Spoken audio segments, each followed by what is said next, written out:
చాగంటి వారికి నమస్కారం. నమస్కారం. ఇంకా నేను నోటి నుంచి టప్పని కోటేశ్వరరావు గారు అని రాలేదు. వంశీ గారు, ఇవాళ మీరు నన్ను ఆడుకోకుండా కాస్త మంచి కాన్వర్జేషన్ చేద్దామని literally I was waiting from last so many years. మీకు కూడా తెలుసు ఆ విషయం. కాకపోతే ఇదేంటంటే మీరు ఆల్మోస్ట్ ప్రతి గెస్ట్ తోటి ఇదే మాట్లాడుతూ ఉంటారు. ప్రేక్షకులు ఏమనుకుంటారంటే ఇది ఒక రొటీన్ విషయం ఏమో అనుకుంటారు. కానీ నిజం చెప్పనా మీకు, మీతో ఎలా అయితే నేను కమ్యూనికేషన్లో ఇంటర్వ్యూ చేద్దామండి అని అంటాను, ఇలాగే ప్రతి గెస్ట్ తోటి ఫాలో అప్ చేస్తాం. చేసినప్పుడు అమ్మయ్య దొరికింది ఈ రోజు నాకు అనుకుంటే ఆ సంతోషాన్ని అలా వ్యక్తపరుస్తాం అనమాట, అంతే. లేదులేండి, పాపం మీరు ఈజీగా ఒక 1 year నుంచి డిస్కషన్ అవుతున్నట్టుంది ఇంటర్వ్యూ గురించి సంహౌ. సరే పోన్లేండి. ప్రీవియస్ ఇంటర్వ్యూస్లో మీరు టీఎన్ఆర్కి కానీ చాలా ఇంటర్వ్యూస్ కానీ మీరు చెప్పినవేవి రిపీట్ చేయకూడదు అని నేను ఫిక్స్ అయ్యాను. యాజ్ యూ సెడ్, ఇవి ఎక్కడ పుట్టారు, ఏం చేశారు, ఇవి అడగండి అన్నట్టుగానే నేను కూడా ఫిక్స్ అయ్యాను. మీరు చెప్పినట్టే I will follow your instruction. అంటే ఏం లేదు, నేను ఎక్కడ పుట్టాను, ఏం చదువుకున్నాను, ఏమంత పెద్ద ఇంట్రెస్ట్ ఉంటుంది యూనో, అంతే. అవును, ఆయన ఒకసారి అది చెప్పిన తర్వాత జనాలు చూసిన తర్వాత మళ్ళీ నేను అడగడంలో అర్థం లేదు. బట్ ఈ రోజు ఎస్పెషల్లీ బట్ డిస్కషన్ వచ్చింది కాబట్టి I have pride in my place. శ్రీకాకుళంలో పుట్టా. శ్రీకాకుళం నుంచి వచ్చిన అతి కొద్ది మంది యాక్టర్స్లో నేను ఒకడిని. So ya, continue please. Purusha Suktam చూసిన తర్వాత, నిన్న ఉత్తేజ్తో మాట్లాడిన తర్వాత, he's very nice friend of mind Uttej కూడా. మాట్లాడిన తర్వాత నాకు పురుష సూక్తం ఎప్పుడైతే నేను చూసానో అప్పుడే అనుకున్నాను మీతో ఒక మంచి కాన్వర్జేషన్ చేయాలి అని. నాకు తెలియదు ఉత్తేజ్ రాశాడని చెప్పి. తర్వాత ప్రేమ టోల్డ్ మీ, ఇది తెలుసా, ఇది ఎవరు రాశారో, ఉత్తేజ్ చేశాడు అని చెప్పని నాకు చెప్పగానే ఉత్తేజ్తో మాట్లాడడం జరిగింది. ఓకే, మీ డైలాగ్ వర్షన్ అయినా మీ ప్రజెంటేషన్ అయినా చూసిన తర్వాత నిజంగానే ఫిల్మ్ ఇండస్ట్రీ ఒక మంచి యాక్టర్కి అవకాశం ప్రాపర్గా దొరకలేదేమో అన్నది పర్సనలీ యాజ్ అ జర్నలిస్ట్గా నేను ఫీల్ అయిన మాట వాస్తవం. ఓకే, ఈ పాయింట్ మనం పక్కన పెడితే, మీతో పర్సనల్గా కొన్ని విషయాలు మాట్లాడిన తర్వాత, మీ గురించి కొంత తెలుసుకున్న తర్వాత ఖచ్చితంగా కొన్ని విషయాలు మాట్లాడాలనుకున్నవి ఈరోజు మాట్లాడదాం. సరే. పురుష సూక్తంలో మీరు యాక్ట్ చేసిన తర్వాత యాజ్ ఏ పురుషుడిగా మీరు అనుకున్నది ఏంటి యాక్చువల్గా? పురుష సూక్తం made a lot of sense అండి. ఓకే, అంటే ప్లే చేసిన తర్వాత నాలో పెద్ద మార్పు వచ్చిందని నేనేం చెప్పలేను కానీ, బట్ ఎప్పుడైతే ఆవిడ స్క్రిప్ట్ నాకు పంపించారో అప్పుడే ఐ థాట్ యూనో ఇది చాలా రెలవెంట్ టాపిక్ మీద ఈవిడ రాశారు. And the way she road the entire play towards the end, ఏదైతే అంటే మగవాడికి బేసిక్గా నీడ్ ఉంది టు ఎక్స్ప్రెస్ హిమ్సెల్ఫ్. ఓకే, అది సమాజం మొత్తం కూడా పట్టించుకోకుండా ఇన్నాళ్ళు వదిలేసింది, అనగదొక్కేస్తూ. అంటే మగవాడిని అనగదొక్కేయటం కాదు, అతనిలో ఉన్న ఎమోషన్స్ని. Correct. So that made lot of sense to me. So నేను అసలు ఇది చేయటానికి ఒక ప్రైమరీ రీజన్ ఏంటంటే స్క్రిప్ట్ చాలా బాగుంది. ఓకే, అసలు ఝాన్సీ గారు ఫస్ట్ టైం నన్ను స్టేజ్ ప్లే చేసే ఇంట్రెస్ట్ ఉందా అని అడిగినప్పుడు నేను ఏమన్నానో తెలుసా, ఇది కొంచెం పొగర్లో ఉండొచ్చు కానీ if it challenges me as an actor, okay, and if it is interesting అప్పుడు తప్పకుండా చేస్తాను అని చెప్పా. సరే అని స్క్రిప్ట్ పంపించారు. స్క్రిప్ట్ అంతా ఇంగ్లీష్లో ఉంది అప్పుడు. ఓకే, ఫస్ట్ వెర్షన్ ఆవిడ రాసుకున్నది ఇంగ్లీష్లో ఉంది. అయితే చదివిన తర్వాత ఛాలెంజ్ ఏంటంటే, it definitely challenged me as an actor for 2 reasons. ఒకటి, 2 పాత్రలు, నేను ఆవిడ తప్ప ఇంకొక క్యారెక్టర్ లేదు. ఆల్మోస్ట్ ఒక 50 నిమిషాలు, అంటే 1 గంట సేపు ఇద్దరమే సస్టైన్ చేయాలి. ఇంకొకటి ఏంటంటే కథ లేదు దీన్ని. It is only a conversation between man and women. Absolutely. So కథ లేదు. జనరల్గా స్టేజ్ ప్లేస్లో ఏముంటుంది, కథ ఉంటుంది, డైలాగ్స్ ఉంటాయి. డైలాగ్ కొంచెం ఇటు అటు ఏమైనా యూనో ఆ నిమిషానికి మెమరీ ఏమైనా కొంచెం తేడా కొట్టినా మేనేజ్ చేయడానికి కథ ఉపయోగపడుతుంది. కరెక్ట్. ఇక్కడ ఆ స్కోప్ లేదు. Inner feeling, total inner feelings. And it is not just about memory. Memory ఉంటే డైలాగ్ వస్తుంది, but it is combined with lot of emotion. అంటే ఈ స్టేజ్ ప్లే చూసిన వాళ్ళకి తెలుస్తుంది ఇది. సో ఆ ఎమోషన్ తోటి అంతసేపు సస్టైన్ చేయటం డెఫినెట్గా ఎనీ యాక్టర్కి ఇది ఛాలెంజ్. సో అందుకు ఇది చేద్దామని అనుకున్నా. అండ్ కంటెంట్ పరంగా మీరంటే ఇది చాలా రెలవెంట్ అండి. మేము 5 సంవత్సరాల క్రితం ఫస్ట్ టైం చేసాం, ఆల్మోస్ట్ 5.5 years క్రితం. అప్పుడు ఎంత రెలవెంటో ఈ రోజుకి అంతే రెలవెంట్గా ఉంది ఇది. ఓకే, అంటే మగవాడి ఎమోషన్స్ బయటికి తీసుకుని రావటం ఈజ్ వెరీ ఇంపార్టెంట్ అన్నది బేసిక్ పాయింట్. పురుష సూక్తంలో మీదంటూ ఒక మార్క్ ఉంటుంది. సో దాన్ని ఒక్కసారి మీకు అభ్యంతరం లేకపోతే మాకోసం ఉన్న 2 ముక్కలు వినిపించగలుగుతారేమో. పురుష సూక్తం దాదాపు ఒక 50 నిమిషాలు ప్లే అండి. అందులో టువర్డ్స్ ద ఎండ్ ఒక మోనోలాగ్ ఉండి అక్కడి నుంచి ఒక కవిత ఉంటుంది. అందులో చిన్న పాట ఏదైనా ట్రై చేద్దాం ప్లీజ్. కాంటెక్స్ట్ కూడా చెప్తా. కాంటెక్స్ట్ ఏంటంటే మ్యాన్ అండ్ విమెన్ కాన్వర్జేషన్ జరిగి ఫైనల్గా man goes in to thinking. చిన్నప్పటి నుంచి ఎలా నన్ను కండిషన్ చేశారు, దానివల్ల నేనేం అనుభవిస్తున్నాను ఇప్పుడు అన్నది పాయింట్ అనమాట. అందులో ఒక there comes a point where మగతనం పేరుతో నాకు ఒక చిల్లుపడ్డ పడవని ఇచ్చారు. అది మునక్కుండా ఉండటానికి ఎప్పటికప్పుడు నీళ్లు తోడి పోస్తూనే ఉండాలి, అప్పుడే నన్ను మగాడు అంటారు. ప్రాణం పోయినా పర్వాలేదు కానీ నిజంగానే నన్ను నిరూపించుకోమన్నారు. నేను కొన్ని పనులు చేయలేను అని చెప్పలేను, చేతకాని వాడిని అంటారు, పనికిరాని వాడిని అంటారు.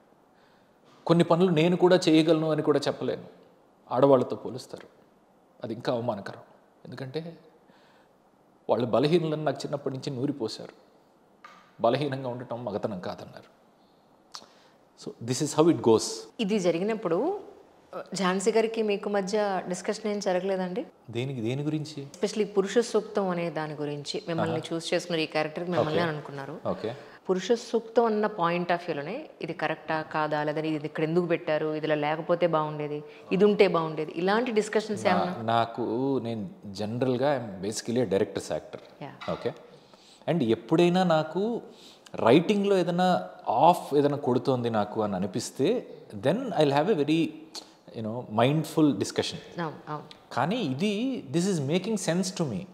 నేను అదే చెప్తున్నా, పురుష సూక్తాన్ని నేను ఒక యాక్టర్గా మాత్రమే నేను ఇనీషియల్గా ఇన్వాల్వ్ అయి ఉన్నా సరే, but I also agree with that concept, with her thought process. Okay, ఒక మనిషిగా నేను ఆవిడ ఏదైతే రాశారో నేను దాన్ని నమ్ముతున్నా. అందువల్ల ఇంకా డిస్కషన్ అన్న పాయింట్ లేదు. ఆవిడ రాసిన దాన్ని ఎంత ఎఫెక్టివ్గా, ఎంత జెన్యున్గా నేను ఆడియన్స్కి ప్రజెంట్ చేయగలుగుతాను అన్న దాని మీదనే నా ఫోకస్ ఉంది. టిట్ ఫర్ టాట్ చూసారా? చూసాను. యాజ్ ఎ మేల్ మీకేమనిపించింది? Tit for tat is a what you call ఒక సెటైరికల్ ప్లే. అవును. ఓకే, డెఫినెట్గా మనం మాట్లాడుకొని ఒక టాపిక్ని తీసుకుని చాలా బోల్డ్ ప్లే చేశారు. దాని గురించి అంటే ప్లే గురించి మాట్లాడటం కంటే కూడా ఆ పాయింట్ ఏదైతే డిస్కస్ చేస్తున్నారో దాని గురించి చర్చ చాలా అవసరం అనిపిస్తుంది. అండ్ దానికంటూ ఒక సొల్యూషన్ మనం ఇవ్వగలుగుతామా లేదా అన్నది is a big question mark. అవును, మనం ఇందాక మాట్లాడుకుంటున్నట్టే, అంటే అమ్మాయిలకి నువ్వేం బట్టలు వేసుకోవాలి, ఏం వేసుకోవద్దు అని చెప్పటం వెర్సెస్ అరే అది వాళ్ళ హక్కు, వాళ్ళకి ఏం కావాలంటే అది వేసుకుంటారు, నీ కళ్ళు నీ ఒంటి దగ్గర పెట్టుకో అని మగవాడికి చెప్పటం మధ్య డిబేట్ ఎప్పుడు జరుగుతూనే ఉంటుంది. I think we should have more conversations. అంటే ప్లే ప్రతిదానికి ఒక సొల్యూషన్ ఇవ్వలేకపోవచ్చు, కానీ ఒక డిబేట్ని ఇనిషియేట్ చేయడానికి అవకాశం దొరుకుతుంది. అలా ఝాన్సీ గారు టిట్ ఫర్ టాట్ తోటి, పురుష సూక్తంతో రెండింటితో కూడా డిబేట్స్ని ఇనిషియేట్ చేశారు. కరెక్ట్. ఆ డిబేట్స్ ఎక్కువ జరగాలి సమాజంలో. అవును, we should talk and we should debate. I'm totally satisfied. It's for ever అంటాను నేను, ఎందుకంటే మన జీన్స్లో తరతరాల నుంచి మన బాడీలో ఇంకిపోయి, డిఎన్ఏలో ఇంకిపోయిన ఒకటేంటంటే మగవాడు ఏడవకూడదు, కరెక్ట్, ఏడ్చే మగవాడు నమ్మకూడదు. మీ వరకు అంటే చూడండి, ఏడ్చే మగవాడు నమ్మకూడదు అంటే నిజంగా ఒకవేళ వాడి ఎమోషన్స్ని బయటికి చూపిస్తూ ఏడుస్తున్నా సరే వాడు కరెక్ట్ కాదు, ఇది కాదు మగవాడు ఉండాల్సిన పద్ధతి అని కూడా మనల్ని కండిషన్ చేశారు. అలా కరెక్ట్, వెరీ అన్ఫార్చునేట్. అంటే మీ వరకు టీనేజ్ నుంచి వచ్చి కొంతకాలం జాబ్ చేసి యాజ్ అన్ యాక్టర్గా, రైటర్గా, డైరెక్టర్గా మీకంటూ ఒక గుర్తింపు సాధించి, డైరెక్టర్ లేదులేండి ఇంకా, లోపల ఉంటే ఇవాళ కాతే రేపనే అవకాశం వస్తుంది, ఆ డైరెక్టర్ బయటకు వస్తాడు. బట్ నేను అడిగే ప్రతిదీ ఏంటంటే మీ ఇన్నరే అడుగుతాను. సో పెళ్లి చేసుకుని హస్బెండ్ అయ్యి తర్వాత తండ్రి అయిన తర్వాత ఇప్పుడున్న ఇంత జర్నీ చూశారు, ఒక 35-40 years ఈ జర్నీ చూసిన తర్వాత లైఫ్ జర్నీలో ఒక మేల్గా మీరు అనుకునేది ఏంటి? సొసైటీ పాయింట్ ఆఫ్ వ్యూలో మేల్ అంటే ఎలా ఉన్నాడు, నిజంగా మేల్ ఎలా ఫీల్ అవుతాడు ఇంటర్నల్గా అంటే ఏం చెప్తారు? అంటే ఇంత జనరలైజ్ చేసి చెప్పలేనండి. అగైన్ మన గురించి మనం మాట్లాడగలుగుతాం, అండ్ మన అబ్జర్వేషన్, మన ఐడియా మాత్రమే మాట్లాడగలుగుతాం, కానీ పూర్తిగా అందరినీ నేను రిప్రజెంట్ చేస్తూ మాట్లాడలేను. True. And at the same time అందరినీ కలిపి ఒకే తీరున నేను కట్టేసినట్టు కూడా ఉండే అవకాశం కూడా ఉంటుంది కదా. బట్ ఐ థింక్ యూనో ఇది మరి కాంట్రవర్షియల్ అవుతుందేమో నాకు తెలియదు కానీ women are a superior race అండి సంహౌ. అంటే మగవాడు ఇన్ఫీరియర్ రేస్ అని అనకూడదు, అందుకు విమెన్ సుపీరియర్ రేస్ అంటున్నా. మగవాళ్ళు డెఫినెట్గా చాలామంది యూనో మనం ఇందాక మాట్లాడుకున్నట్టుగా వాళ్ళ ఎమోషన్స్ని బాగా తొక్కిపడేసి బతుకుతున్న వాళ్ళు చాలామంది ఉన్నారు. They don't even realise that you know there is a space. వాళ్ళు ఎక్స్ప్రెస్ చేయటానికి ఒక స్పేస్ ఉంది, ఒక నీడ్ ఉంది.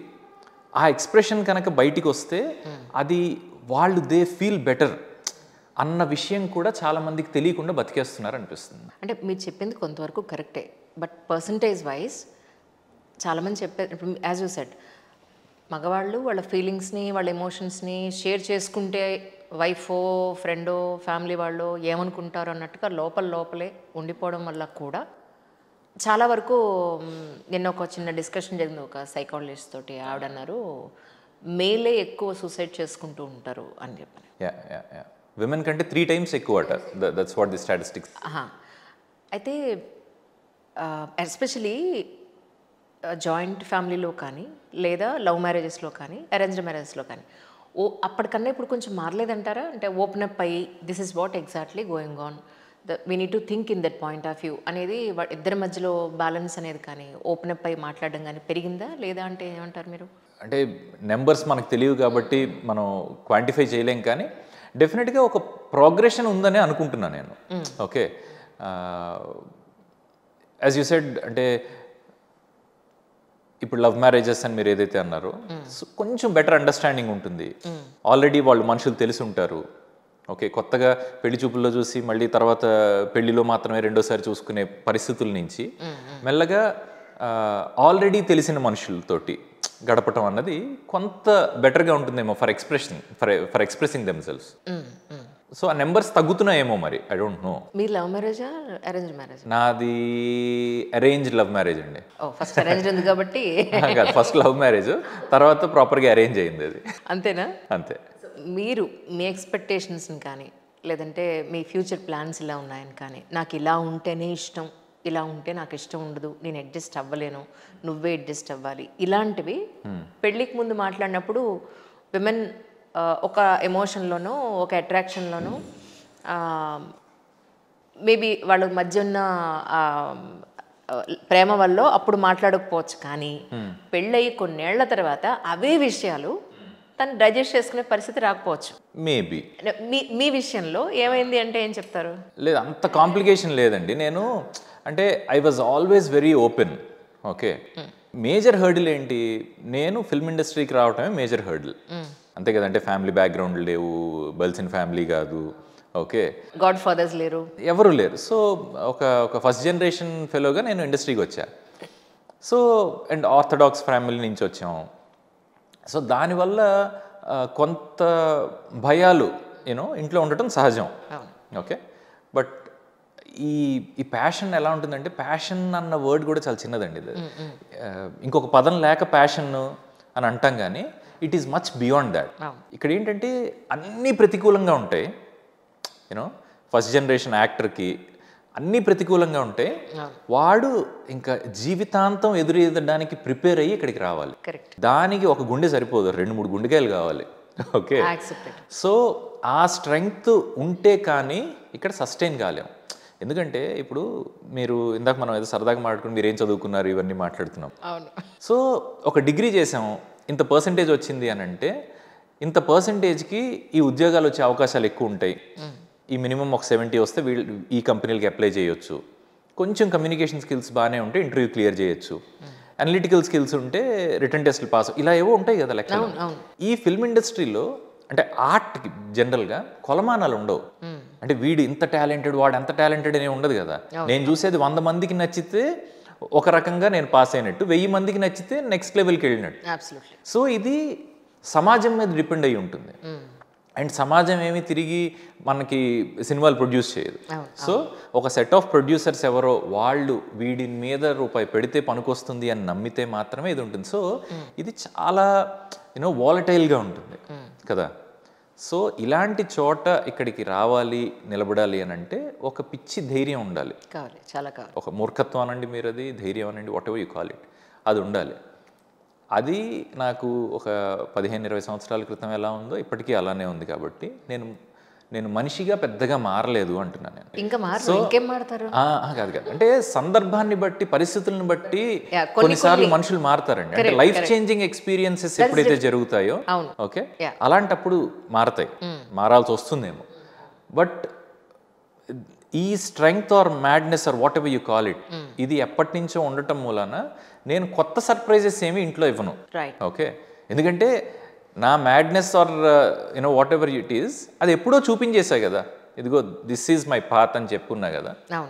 అందుకు ఐ థింక్ మేజర్ సర్ప్రైజెస్ ఇప్పుడు ఏం లేవు, బండలా నడుస్తుంది. మ్యామ్ జాబ్ చేస్తున్నారు, సో లైవ్లీహుడ్కి చన్నీళ్ళకి వేణీళ్ళు తోడైతే ఉందండి. డెఫినెట్గానండి. అంటే ఫ్యామిలీ ఫ్రెండ్స్ సపోర్ట్ లేకుండా ఇలాంటి చోట అసలు మనగలగటం చాలా కష్టం అండి. That is my personal experience. నిజంగానే ఫ్రెండ్స్ అనేది ఈ రోజుల్లో అంత సెల్ఫ్లెస్గా అవతల వాడు బాగుపడిపోతాడేమో, వాడికి ఒక ఆపర్చునిటీ వస్తుందేమో, సంపాదించేస్తున్నాడేమో, బాగుడు ఇలాంటి లేకుండా సెల్ఫ్లెస్గా చేసేవాళ్ళు ఫ్రెండ్స్ ఉన్నారా? అయ్యో, ఫ్రెండ్స్ లేకుండా ఎలా ఉంటారండి? అవునా? అంటే నెంబర్స్ మీకు ఎక్కువ ఉండకపోవచ్చు. అంటే మనకి ఈ రోజుల్లో ఈ ఆన్లైన్ కనెక్షన్స్ ఎక్కువ ఉండటం వల్ల ఫ్రెండ్ అన్న పదానికి మనకు పెద్దగా డెఫినేషన్ లేకుండా అయిపోయింది. ఎందుకంటే మీరు ఫేస్బుక్ ఓపెన్ చేస్తే 3000 మందో 4000 మందో ఫ్రెండ్స్ ఉంటారు మీకు కదా. మీరు వాళ్ళందరినీ వాళ్ళు ఫ్రెండ్స్ అని అంటే అక్వైంటెన్సెస్. కరెక్ట్. ఓకే, సో వాటిని మనం అంటే ట్రూ సెన్స్ ఆఫ్ ఫ్రెండ్షిప్లో తీసుకోకూడదు. కానీ మనతో పాటు మనం కొద్దో గొప్ప తెలిసిన, మనతో చదువుకున్న, మనతో పనిచేసిన, మనం ఇంటరాక్ట్ అవుతూ ఉండే ఫ్రెండ్స్ డెఫినెట్గా ఉంటారు. I strongly believe in friendship అండి, లేకపోతే మనుషులు బతకలేము మనం. ట్రూ. ఇక్కడ ఫ్రెండ్షిప్ పాయింట్ ఆఫ్ వ్యూలో ఒక మాట అడగాలి. జనరల్గా అబ్బాయిలు ఫ్రెండ్షిప్ ఉంటే వాళ్ళది ఒక టైప్లో నడుస్తుంది. వాళ్ళు తిన్నా, తిరిగినా, తాగినా, వాట్ ఎవర్ ఇట్ ఈస్ ఓ రకంగా వెళ్ళిపోతుంది. వాళ్ళు ఒక అండర్స్టాండింగ్ దాంట్లో, లేకపోతే వీడింతేలే అన్నట్టు వెళ్ళిపోతుంది. అమ్మాయికి అబ్బాయికి మధ్య ఫ్రెండ్షిప్ ఉన్నప్పుడే చాలా డిఫరెన్సియేషన్స్ వస్తాయి, సిచ్యువేషన్స్ చాలా డిఫరెంట్గా ఉంటాయి. మీరు ఎలా డీల్ చేస్తారు అంటే? It is only A balance అండి. అంటే మన లిమిట్స్ మనకి తెలిసినప్పుడు ఎదుటి వాళ్ళ ఇబ్బంది కలగనంత వరకు మనం ఎక్కడైతే బిహేవ్ చేస్తామో అది పెద్ద ఇష్యూ కాదేమో అనిపిస్తుంది నాకు. Okay, when you try to hide things, అప్పుడు లేనిపోని డౌట్స్ సమాజానికి వచ్చే అవకాశం ఉంటుంది, చూసే దృష్టి వేరేగా ఉంటుంది. ఓకే, సో అంతకు మించి అంటే కొంచెం ప్రోగ్రెసివ్ ప్రపంచంలో బతుకుతున్నామేమో మనం. అంటే పెళ్లికి ముందుండే ఫ్రెండ్షిప్స్ వేరే, ఓకే, పెళ్లి తర్వాత అదే ఫ్రెండ్షిప్ని కంటిన్యూ చేయాలి అని అంటే ఏరా పోరా వసే ఏమే అనుకునే ఆ ఫ్రెండ్షిప్ పెళ్ళి అయిన తర్వాత అలాగే కొనసాగితే ఇటు అటు కూడా ప్రాబ్లం అయ్యే అవకాశం ఉంటుంది. ఏమోనండి, అంటే నేను అదే అంటున్నా, ఇది when you try to hide things అప్పుడే ప్రాబ్లమ్స్ వస్తాయేమో అనిపిస్తుంది నాకు. అంటే నాకు ఒక ఫ్రెండ్ ఎవడో ఉన్నాడు అని ఒక అమ్మాయి అనుకుందాం, ఓకే, వాడి గురించి చెప్పకుండా ఒక 2-3 సంవత్సరాలు స్పెసిఫిక్గా దాచి ఉంచి, ఓకే, సందర్భం రాలేదు చెప్పలేదంటే ఆ దారి వేరు, ఓకే, దాచి ఉంచి సడన్గా ఎప్పుడో ఎదురుపడినప్పుడు ఏమే ఎలా ఉన్నావు అని అంటే భర్తకి తేడాగా అనిపించడం, లేకపోతే ఎలా ఉన్నావు అని అంటే భార్యకి తేడాగా అనిపించడం, ఇవన్నీ అనిపిస్తుంది. కానీ అదర్వైజ్గా నాకు 4 ఫ్రెండ్స్ ఉన్నారు, వాడు అక్కడ ఉన్నాడు, ఈ అమ్మాయి ఇక్కడ ఉంది, ఇలాంటి కాన్వర్జేషన్స్ మ్యాన్ అండ్ ఉమెన్ మధ్య జరుగుతూ ఉంటే ఇంకా పెద్దగా యూనో సందేహించడానికి పెద్ద స్కోప్ దొరకదేమో అనిపిస్తుంది నాకు. ఎస్పెషలీ పురుష సూక్తం చూసిన తర్వాత ఉత్తేజ్ రాసిన English to Telugu translation part ఏదైతే ఉంటుందో, ఆ ఇన్నర్ ఫీలింగ్ ఏదైతే ఉంటుందో, అది చూసినప్పుడు యాజ్ ఎ విమన్ నేను ఫీల్ అయింది ఏంటంటే, ఇంట్లో అయినా ఎక్కడైనా ఒక అబ్బాయితోటి ఏదైనా ఒక సిచ్యువేషన్ వచ్చింది, గొడవ వచ్చింది అంటే వాడు ఆ ప్లేస్ నుంచి వెళ్ళిపోతాడు ఫస్ట్ బయటికి. ఓకే, ఇన్ జనరలీ ఇంట్లో అయితే బయటకు వెళ్ళిపోతాడు, ఆఫీస్లో అయితే ఏదో చెప్పి ఏ కాఫీ షాప్కో ఇంకెక్కడికో వెళ్ళిపోతాడు, బట్ అల్టిమేట్లీ వెళ్తాడు, ఆ ప్లేస్ నుంచి అయితే వెళ్ళిపోతాడు. విమెన్కి ఇంట్లోంచి అయినా ఎక్కడైనా సరే అర్ధరాత్రి, అపరాత్రి, తెల్లారగట్ట, ఎప్పుడు గొడవ అయితే అప్పుడు అడుగు బయట పెట్టేసి వెళ్ళిపోతుంది అన్నట్టుగా అనడానికి ఉండదు. ఆ సిచ్యువేషన్ ఈజ్ సో ఆక్వర్డ్. ఏంటంటే ఉండదని మీరు అనుకుంటున్నారేమో, కానీ అలా వెళ్ళేవాళ్ళు కూడా ఉంటారేమో. గొడవలు అయితే బయటికి వెళ్ళే అమ్మాయిలు కూడా ఉంటారు. పర్సెంటేజ్లు మీరు ఎలా చెప్తారండి, నాకు అర్థం కాదు. మనం ఇవన్నీ కూడా మనం అనుకోవటమే, కానీ ఎంతమంది గొడవలు అయిన తర్వాత మగవాళ్ళు బయటికి వెళ్తున్నారు, ఆడవాళ్ళు బయటికి వెళ్తున్నారు అన్న పర్సెంటేజ్ మీరు ఎలా చెప్తారు? మీకు ఎక్కడి నుంచి ఉంది డేటా, చెప్పండి నాకు. మన చుట్టూ ఉన్న ఫ్యామిలీస్ కానీ, రిలేటివ్స్ కానీ, ఫ్రెండ్స్ కానీ, వాళ్ళ గురించి, అవతల వాళ్ళ గురించి చెప్పే కథలు కానీ, ఇవన్నీ విన్నప్పుడు ఓ ఇన్ జనరలీ ఇందులో అది కూడా ఉంటుంది, అమ్మలక్కల కబుర్లు ఎక్కువ వినకూడదు అన్నది కూడా ఒకటి ఉంటుంది. మీరు ఎక్కడెక్కడో ఎవరెవరో మాకు చెప్పారంటే వాళ్ళ ఇంట్లో వాళ్ళు హస్బెండ్స్ తోటి లేదా వాళ్ళ వైఫ్స్ తోటి గొడవలు పడితే మీదిగో గొడవ అయిన తర్వాత వీళ్ళు ఇలా బయటికి వెళ్ళిపోయారని మీకు చెప్తే ఆ డేటా అంతా తీసుకుని మీరు నాకు నెంబర్లు అడుగుతున్నారు. చాలా తప్పండి ఇది. యాజ్ ఎ జర్నలిస్ట్ మీతో చెప్తారండి, షేర్ చేస్తారా ఇంట్లో ఎలా గొడవలు అవుతున్నాయని? రీసెర్చ్ ఇప్పుడు ఎలా అయితే మెయిల్ ఇంతమంది సూసైడ్ చేసుకుంటున్నారని ఒక రీసెర్చ్ జరిగి పేపర్లోనో పుస్తకాల్లోనో రాస్తున్నారో, ఇలాగే కొన్ని కథలు చదివినప్పుడు రైటర్స్ తో మాట్లాడిన కథలు బాగా చెప్తున్నారు, బాగుంది. నారాయణ పోన్లేండి, దొరికారు. రైటర్స్ ఉన్నారు కదా, వాళ్ళతో మాట్లాడినప్పుడు కూడా ఊహండి ఇదంతా కూడా. అంతేనా? స్టాటిస్టిక్స్ మీకు కోపం వస్తే ఏం చేస్తారైతే? కోపం ఇది చాలా అగైన్ వాలిటైల్ క్వశ్చన్స్ ఇవి. కోపం వస్తే ఏం చేస్తాను, సందర్భాన్ని బట్టి ఉంటుంది. అవసరమైన దగ్గర ఖచ్చితంగా సారీ చెప్తా. I apologise if I think I'm wrong. Of course yes. లేకపోతే జీవితం చాలా అసహ్యంగా ఉంటుంది. అవును, వాల్యూ ఉండదు. ఆన్ సీరియస్ నోట్, నీ ఈగోని నువ్వు ఎంత త్వరగా నువ్వు చంపుకుంటే జీవితం అంత బాగుంటుంది. That's true. అంతే. అగైన్ మళ్ళీ పురుష సూక్తంలో ఆ రోజు నేను చూసినప్పుడు ఇన్నర్ ఫీలింగ్ ఏముండిందంటే, విమెన్ జనరలీ ఇంత అవకాశం ఉండదు. మేల్కుండే ఎలాంటి అవకాశాలు ఫీమేల్కి అందులో ఒక 50% తక్కువ ఉంటాయని నేను అనుకుంటూ ఉంటాను. మీరు భలే క్వాంటిఫై చేస్తున్నారు అన్నిటినీ.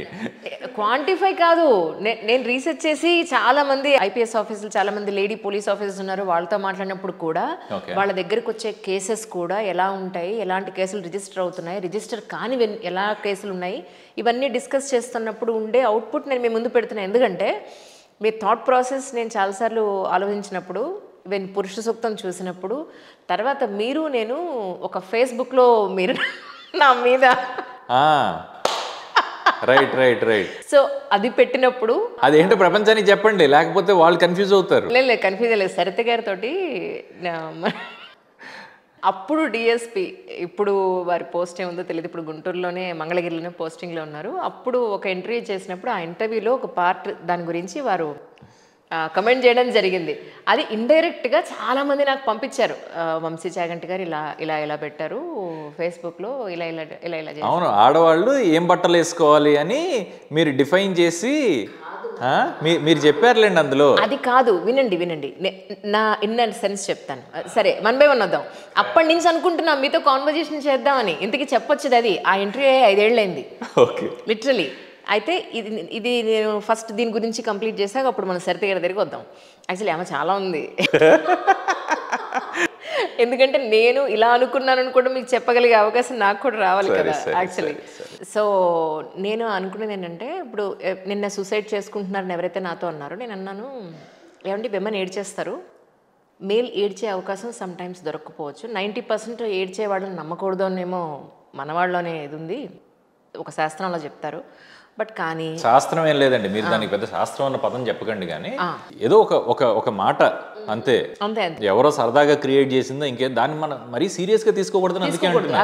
అంటే ఏంటి, నిజంగానే ఒక మగవాడు వాడి ఎమోషన్స్ ని బయట పెడుతూ వాడు పెయిన్ లో ఉన్నాడంటే వాడు కంటి నుంచి నీటి చుక్క వస్తే వాడిని నమ్మకూడదని అంటే అంతకంటే దారుణం ఇంకేమైనా ఉంటుందా? కరెక్ట్. లేదు లేదు లేదు, దాన్ని మనం ఖచ్చితంగా సీరియస్గా తీసుకోవాలి. I accept it absolutely. వాళ్ళు కూడా ఒక మనుషులే, వాళ్ళకి ఒక ఎమోషన్ ఉంటుంది ఖచ్చితంగా. అది బయటికి రాకపోతే లోపలే ఉంటే చాలా రకాలైన డిప్రెషన్స్ వచ్చే అవకాశం. ఇక్కడ మనం ఎప్పుడైతే ఎక్స్ట్రీమ్స్కి వెళ్ళిపోతున్నామో, అంటే వెన్ విమెన్ ఎక్స్ప్రెస్ దెమ్సెల్వ్స్, విపరీతమైన అవుట్ బర్స్ట్లు ఏవైతే ఉంటాయో దాన్ని ఎలా హ్యాండిల్ చేయాలో తెలియని పరిస్థితిలో మగవాడు ఉన్నాడు. మగవాడు ఒకవేళ ఏమైనా కంటి నుంచి ఒక నీటి చుక్క వస్తే, అమ్మో వీడే ఇలా అయిపోతే ఏంటి అని కంగారు పడిపోతున్న సమాజం ఉంటే ఈ రెండింటిని తట్టుకోవడం కష్టంగా ఉంది ఇప్పుడు. ఓకే, సో విమెన్ అవుట్ బర్స్ట్ని, అంటే అది విజువల్గా చాలా పెద్దదిగా అనిపించినా సరే, ఇది టెంపరీగా అవుట్ బర్స్ట్ ఉంది, ఆ తర్వాత మనం మాట్లాడుకోగలగాలి విషయం గురించి అన్నది సమాజంలో ఉండాలి. ఎట్ ద సేమ్ టైం మగవాడు ఒకసారి ఎప్పుడన్నా వాడి పెయిన్ని కానీ వాడి ఫియర్ని కానీ వాడు ఎక్స్ప్రెస్ చేస్తే, వాడు ఫియర్లో ఉన్నాడంటే మిగిలిన వాళ్ళు ఇంకా బెంబేలు ఎత్తిపోవాలని కాదు. ఇది డెఫినెట్గా సమాజంగా మనం అందరం, మెన్ అండ్ విమెన్, దీన్ని నార్మలైజ్ చేసుకోగలగాలి అంటున్నాను. కరెక్ట్. ఇప్పుడు నాకు ఎందుకో మీరు ఒప్పుకుంటారో లేదో నాకు తెలియదు, చాలా ఏళ్ల నుంచి, తరతరాల నుంచి ఇంటి యజమాని అని అంటే ఆ ఇంటి హస్బెండ్నో తండ్రినో కొడుకునో వీళ్ళనే చూపిస్తారు.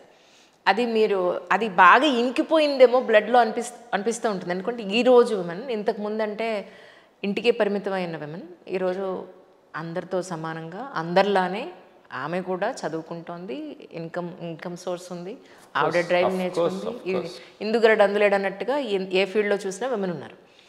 కానీ ఇంటి యజమాని అని మాత్రం ఆయన్నే పిలుస్తారు. దీన్ని మీరు ఎలా డైజెస్ట్ చేసుకుంటారు? నేను డైజెస్ట్ చేసుకోను నిజానికి. I don't accept it. ఇప్పుడు మా ఇంట్లోనే తీసుకుంటే నాకంటే ఎక్కువ బాధ్యతల్ని నా వైఫే నిర్వర్తిస్తుంది. ఓకే, అలాంటప్పుడు ఇంట్లో ఎప్పుడన్నా ఎవరన్నా బయట నుంచి వచ్చి నాకు స్పెషల్ ఇంపార్టెన్స్ ఇస్తూ ఉంటే అది కాదు, అది కరెక్ట్ కాదు, అది తప్పు అని నేను విత్ నో సెకండ్ థాట్ నేను చెప్తా. శ్రీమతి శ్రీ అని రాయండి. అంటే ఇవన్నీ ఊరికే ఎక్స్ప్రెషన్స్ మీకు లోపల నిజంగా ఫీలింగ్ ఉండాలి అన్నది నా పాయింట్. ఎక్స్ప్రెషన్ ఏముంది, ఇప్పుడు కొన్ని సినిమాల్లో హీరోయిన్ పేరు మొదట వేయటాలు ఇలాంటివేవో చేస్తూ ఉన్నారు, అది తప్పని కాదు. But if you genuinely feel that you are not superior, అది పెద్ద విషయం అంటున్నాను నేను. నేను ఈ కాన్వర్జేషన్ మొదలు పెట్టినప్పుడు అందుకే చెప్పి I genuinely feel that women are a superior race. అవును, నాకు ఇందాక మీరు అన్నట్టు నిజంగానే ఒక మేల్ కన్నీళ్లు పెట్టుకున్న సందర్భం వస్తే ఏం పర్వాలేదు, మేమందరం ఉన్నాం, కరెక్ట్, మనందరం ఒకటే, అందరి బాధ ఒకటే, మనందరం కలిసి దీన్ని ఫైట్ చేద్దామనే ఒక సిస్టమ్ని మనం ఫ్యామిలీలో తెచ్చుకోవాల్సిన అవసరం ఎంతైనా. అంతేగాని వాళ్ళు డల్ అయిపోయారు కాబట్టి నేను ఇంకా డల్ అయిపోతాను, అమ్మో నేను బతకడం ఎలాగా. డల్ అయిపోవడం కూడా కాదండి, భయం. అమ్మో వాడే ఏడుస్తూ ఉంటే ఇంకా మన పరిస్థితి ఏంటి అన్న ఆ భయాలు ప్రపంచానికి ఉండకూడదు. అవును, అంటే ఇదేదో ఒకరి వల్ల అయిపోయేది కాదు, అంటే ఓన్లీ మెన్ ఆర్ విమెన్ అని కాదు, యాజ్ ఎ సొసైటీ అని అందుకే అంటున్నాను. It is very much needed.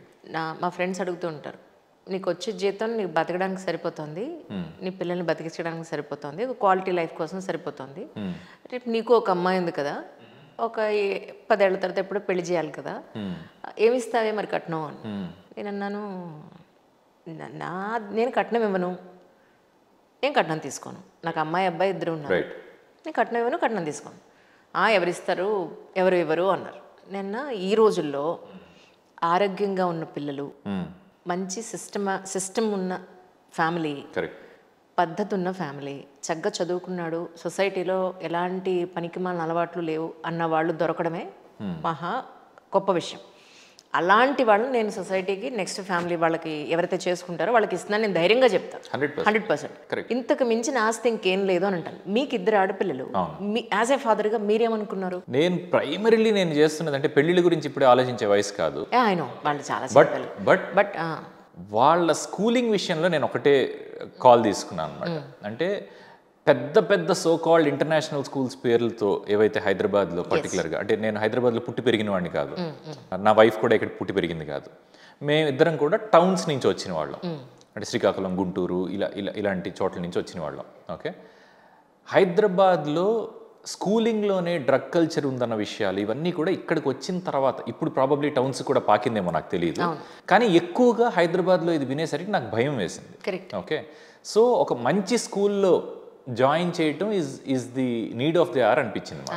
Okay, అలా కొంత మా సర్కిల్స్లో వాళ్ళ పిల్లల్ని ఎక్కడ చదివించారు ఏంటి అని కాస్త రీసెర్చ్లు చేసి ఫ్యూచర్ కిడ్స్ అని హైదరాబాద్లో ఒక స్కూల్ నానక్రామ్గూడలో ఉంటుంది. సో ఆ ఫ్యూచర్ కిడ్స్ స్కూల్లో వాళ్ళిద్దరిని జాయిన్ చేస్తాం. ప్రైమరీలీ మేము చేయాల్సిన పని ఏంటి, ఇంటిలో మన పెంపకం ఎంత ఇంపార్టెంటో రోజులో సగం టైం అంతా వాళ్ళు స్కూల్లోనే గడుపుతూ ఉంటారు కదా. సో ఆ స్కూల్ ఎన్వైరన్మెంట్ బాగుండాలి. ఓకే, అంటే ఇదేదో ఆ స్కూల్ ప్రమోషన్ లాగా నేను చెప్పడం కాదు, కానీ తప్పులేదు. ఫ్యూచర్ కిడ్స్ అని ఒక ఫెంటాస్టిక్ స్కూల్ ఉంది. నేను చాలా ధైర్యంగా నా పిల్లల్ని అక్కడికి పంపిస్తాను. బికాజ్ వాళ్ళు మంచి ఇండివిజువల్స్ని తయారు చేయటం ఈజ్ దర్ ప్రైమరీ గోల్ అన్నట్టుగా వాళ్ళు చేస్తుంటారు.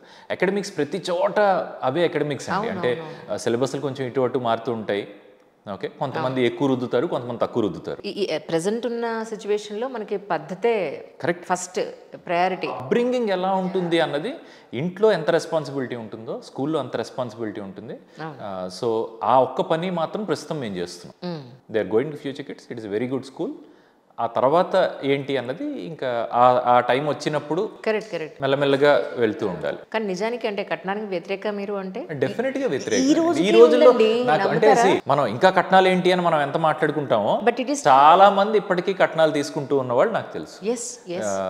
నరేష్ అని ఒక ఆయన idon'twantdowry.com అని ఒక వెబ్సైట్ స్టార్ట్ చేసి, అంటే విమెన్ అండ్ మెన్ ప్రోగ్రెసివ్గా నేను కట్నం తీసుకోను ఇవ్వను అని అనుకున్న వాళ్ళు అక్కడ రిజిస్టర్ చేసుకుని వాళ్ళలో వాళ్ళు పరిచయాలు అయ్యి అక్కడ పెళ్లి చేసుకున్న వాళ్ళు కూడా చాలా మంది ఉన్నారు.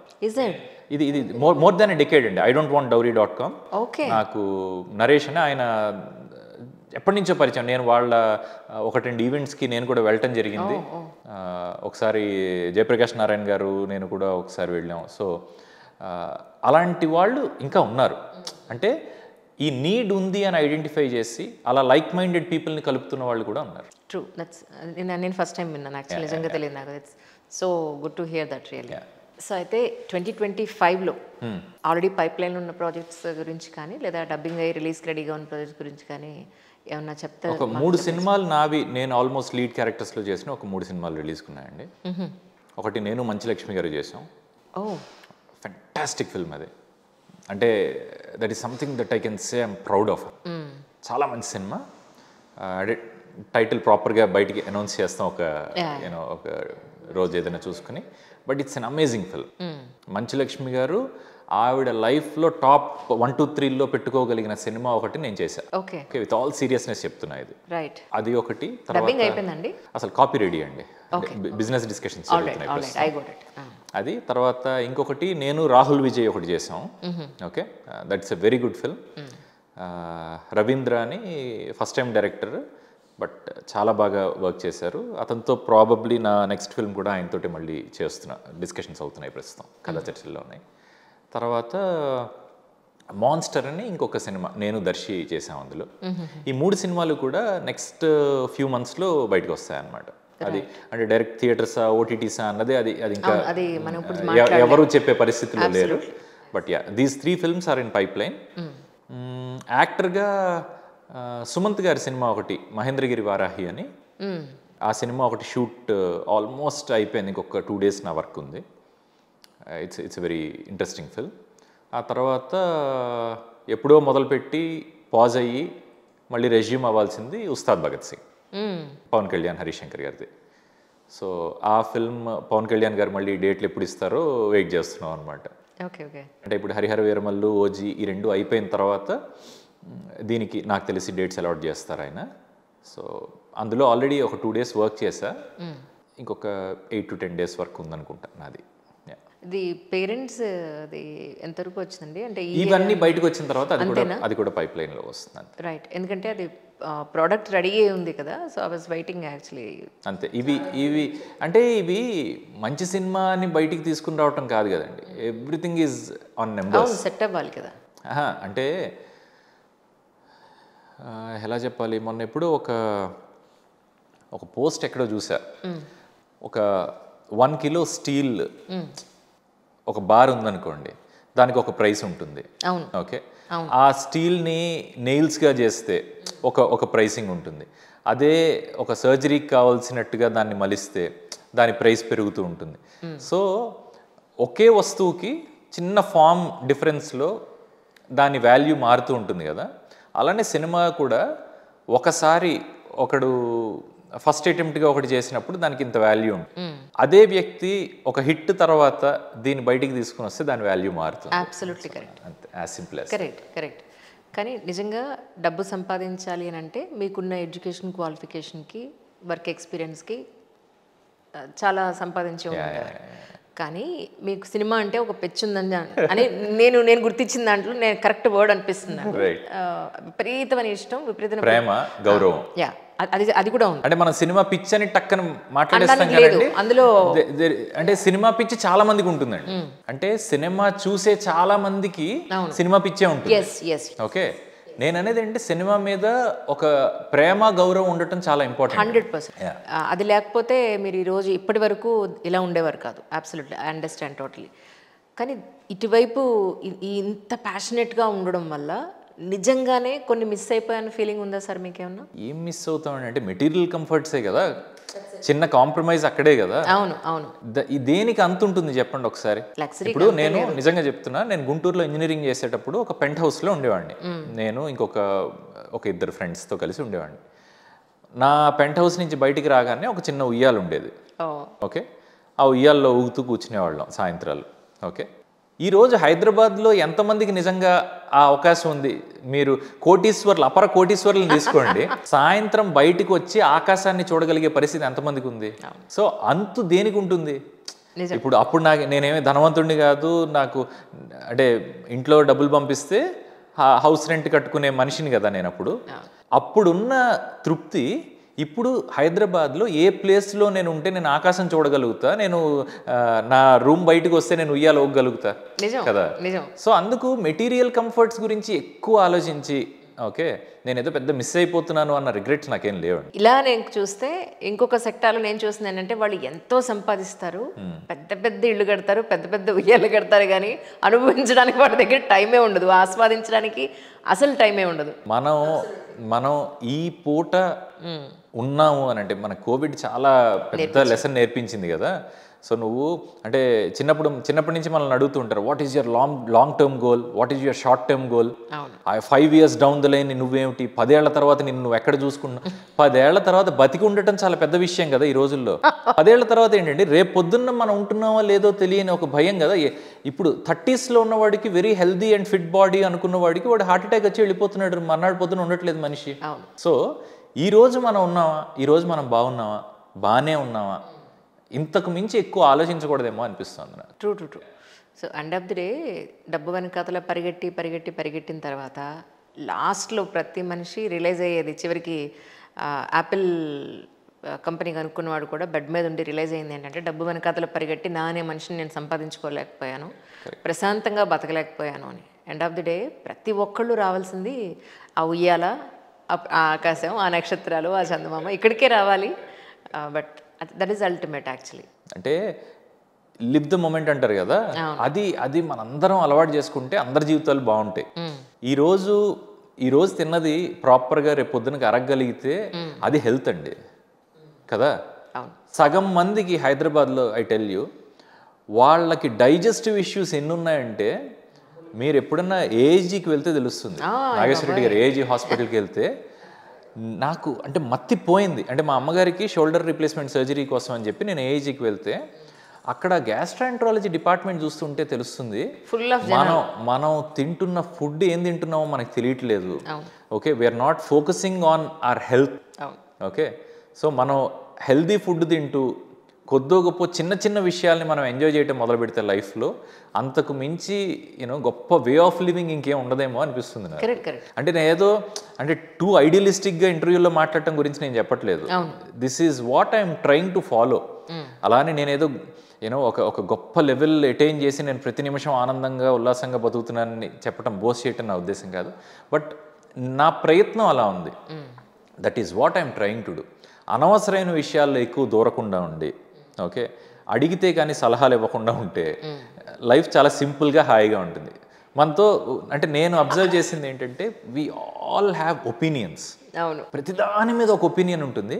ఒపీనియన్స్ ఉన్నా పర్వాలేదు, అది మన దగ్గర పెట్టుకోకుండా అడిగినా అడగకపోయినా ఎదుటి మీద విసురుతాం కదా, అప్పుడు లేనిపోని కాంప్లికేషన్స్ వస్తాయేమో అనిపిస్తుంది నాకు. సమ్ టైమ్స్ అంటే వెరీ రెగ్యులర్లీ మన ఒపీనియన్స్ అవతల మీద రుద్దడం కాదు కానీ లేదండి. అంటే ఈ సోషల్ మీడియా ఎక్కువైన దగ్గర నుంచి మనకి ఇది బాగా ఉంది.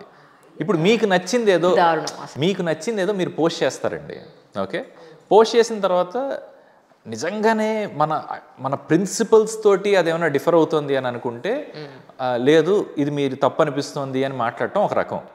అలా కాక ఉన్నదానికి లేని దానికి ఒక సినిమా నీకు నచ్చింది, నాకు నచ్చింది అని చెప్పవు నువ్వు, ఈ సినిమా ఇలా ఉంది అని మాట్లాడతాం. నాకు నచ్చటానికి ఈ సినిమా అలా ఉందనటానికి చాలా తేడా ఉంటుంది కదా. నాకు నచ్చటం is about my taste. Okay, అంతే తప్ప వాళ్ళ టేస్ట్కి తగ్గట్టు తీసిన సినిమాకి ఇది బాగుంది బాలేదు అని కాక, అంటే నాకు నచ్చింది నచ్చలేదని కాక బాగుంది బాలేదు అని చెప్పడానికి నీకేం అధికారం ఉంటుంది? నేను ఊరికే సినిమాను ఒక ఎగ్జాంపుల్గా అదే మన గురించి మన ఇష్టాన్ని గురించి చెప్పాలే తప్ప అది హోల్ ద పిక్చర్ మొత్తానికే బాలేదు, అసలు ఏమీ లేదు ఇందులో అని చెప్పడం అనేది అబ్సల్యూట్లీ రాంగ్. నిజంగా అలా చెప్పగలగాలంటే నీకు ఆ సబ్జెక్ట్ మీద అంతటి అవగాహన ఉండాలి. You should be in a commanding position to talk about that. అలా లేకుండా ఊరికే ఒపీనియన్లే కదా అని ఇసిరి పడేస్తామంటే అన్నెసరీ కాంప్లికేషన్స్ అనిపిస్తుంది. ఏ డిపార్ట్మెంట్లోనూ దానికి సంబంధించి అతను వర్క్ చేసే ఉండు ఖచ్చితంగా.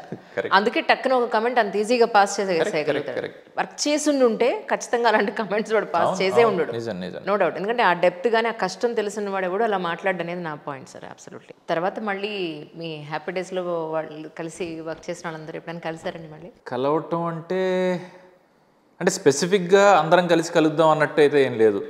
ఎక్కడో అనుకోకుండా ఫంక్షన్లోనో ఎక్కడో బయట ఎక్కడో కలవటం అలానే. నేను లాస్ట్ నిఖిల్ని ఒకసారి ఎప్పుడో కలిసా ఒక హోటల్లో ఎక్కడో. వరుణ్ సందేశ్ని కలవలేదు కానీ ఫోన్లో 1-2 సార్లు మాట్లాడా. ఒకసారి ఎయిర్పోర్ట్లో ఎప్పుడో తమన్నాని కలిసా. ఇలా అంతే తప్ప స్పెసిఫిక్గా ఒక కూర్చుని కలిసి ఒక ఈవినింగ్ కలుద్దామని అనుకున్నది అయితే లేదు. ఎందుకు లేదు అంటే పెద్ద కారణాలు కూడా లేవు, ఎవరి జీవితాల్లో వాళ్ళు ఉన్నారు అంతే. డిప్యూటీ సీఎం అయిన తర్వాత పవన్ కళ్యాణ్ గారిని ఎప్పుడైనా కలవడం జరిగింది? లేదండి, నేను వెయిట్ చేస్తున్నా. షూటింగ్కి డేట్స్ ఆయన ఎప్పుడు ఇస్తే అప్పుడు వెళ్ళి, ఇంకా 10 రోజులు షూట్ అంటే 10 రోజులు కలిసి ఉంటున్నట్టే కదా. So I'm actually looking forward మళ్ళీ షూట్ రెజ్యూమ్ చేయడానికి. ఇప్పుడంతా రాజకీయాలు హాట్గా ఉన్నాయి కాబట్టి కొత్త గవర్నమెంట్. కరెక్ట్. అందుకే అంటే ఆయన కూడా తక్కువ టైం కేటాయిస్తున్నారు సినిమాలకి. ఆయన చాలా ఓపెన్గా ఎలాగో చెప్తారు, నాకు సినిమా అన్నది నాకు పెద్ద ఇంట్రెస్ట్ లేకపోయినా నేను ఏదో రావాల్సి వచ్చింది అన్నారు. ఆయన రావాల్సి వచ్చింది అని అన్న ఆడియన్స్ ఇంకా వదిలే పరిస్థితి లేరు కాబట్టి ఆయన చేయాల్సిందే సినిమాలు. మీరు చాలా ఇంటర్వ్యూలో చాలామంది అడిగారు అవకాశాల గురించి. నేను అది అడగాలనుకోవట్లేదు, ఎందుకంటే నేను కూడా చూస్తున్నాను ఏంటంటే ఆ టైంకి ఆ డైరెక్టర్కో లేకపోతే అసిస్టెంట్ డైరెక్టర్కో వీళ్ళు ఈ క్యారెక్టర్కి సూట్ అవుతారు అని వాళ్ళు అనుకొని దానికి స్టిక్ ఆన్ అయ్యి వాళ్ళకి ఎలాంటి ప్రెజర్స్ లేకపోతే ఆ టైంకి అప్పుడు దొరికే అవకాశం ఉంటుంది. లేదా అది అల్టిమేట్గా మనకు రాసిపెట్టి ఉండాలి. రాసిపెట్టి ఉండడం అంటే మామూలుగా రాసిపెట్టి ఉండాలి. అలా వస్తే తప్ప ఒక మనిషికి ఒక అవకాశం అనేది అంత ఈజీగా రాదని నేను గట్టిగా నమ్ముతానండి. ఇక్కడ మనీ మేక్స్ మనీ అంటారు కదా, అలా ఒక సక్సెస్ 10 సినిమాల రన్ ఇస్తుందండి. ఓకే, అన్ఫార్చునేట్లీ హ్యాపీ డేస్ తర్వాత ఇమ్మీడియట్గా చేసిన ఫిల్మ్స్ నాకు కమర్షియల్ సక్సెస్ ఇవ్వకపోవటం వల్ల అందుకు మీకు మంచి స్క్రిప్ట్లు రావు, నెంబర్ 1 ప్రొడ్యూసర్లు రారు. ఓకే, కానీ ఒక అదృష్టం ఏంటంటే I'm still considered as a good actor in the industry. అది 1000 మంది ఇండస్ట్రీ అనుకోండి, ఇప్పుడు ప్రస్తుతం ఒక 50 మంది అలా అనుకుంటున్నారు. అందులో 50 మంది సినిమాలు చేసే పరిస్థితి ఉండాలిగా. ఆ 50 మందిలో 10 మంది సినిమాలు చేస్తారు. ఆ 10 మందిలో ఒక 3-4 నాకు క్యారెక్టర్ ఇవ్వగలిగే రైటింగ్ చేసుకుని ఉండుంటారు. ఓకే, సో అందుకు నెంబర్స్ తక్కువ ఉంటాయి. కానీ ఇప్పుడు for example let us say పురుష సూక్తాన్ని ఒక ఎగ్జాంపుల్గా తీసుకు. పురుష సూక్తం నేను చేయటానికి కారణం దీన్ని చూసి ఎవరో అవకాశం ఇస్తారని కాదుగా. ఓకే, ఝాన్సీ గారు అడిగారు, ఇదేదో ఒక ఛాలెంజ్ లాగా ఉంది. నేను బేసిక్గా నటుడిని. ఓకే, అది సినిమాల్లోన స్టేజ్ మీద అది వేరే విషయం. సో స్టేజ్ని ఎప్పుడు తక్కువ చేసే పరిస్థితి కాదు కదా. ఇట్ ఈస్ అదే ఇంకా కష్టం ఆబ్వియస్గా. ఓకే, సో అందుకు సరే నన్ను నేను ప్రూవ్ చేసుకుందాం, నాకు నేను ప్రూవ్ చేసుకుందాం, ప్రపంచానికి కాదు అనుకుని నేను ఐ టుక్ ఇట్ అప్. మేము ఫస్ట్ టైం పర్ఫామ్ చేసినప్పుడు హరీష్ శంకర్ గారు, నందిని రెడ్డి గారు, ఝాన్సీ గారు, మంచులక్ష్మి గారు, ఇంకా మన స్వప్నదత్ అనుకుంటా, స్వప్నదత్ గారు, వీళ్ళు వచ్చారు. ఓకే, నేను స్వప్నదత్ గారితో ఆ తర్వాత పనిచేయలేదు. అంతకుముందు మహానటిలో నేను ఒక గెస్ట్ అపీరెన్స్ లాగా చేశాను, ఒక క్యామియో.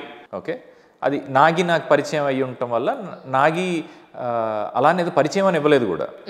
వాళ్ళ సినిమా ఆల్మోస్ట్ షూట్ అయిపోయింది.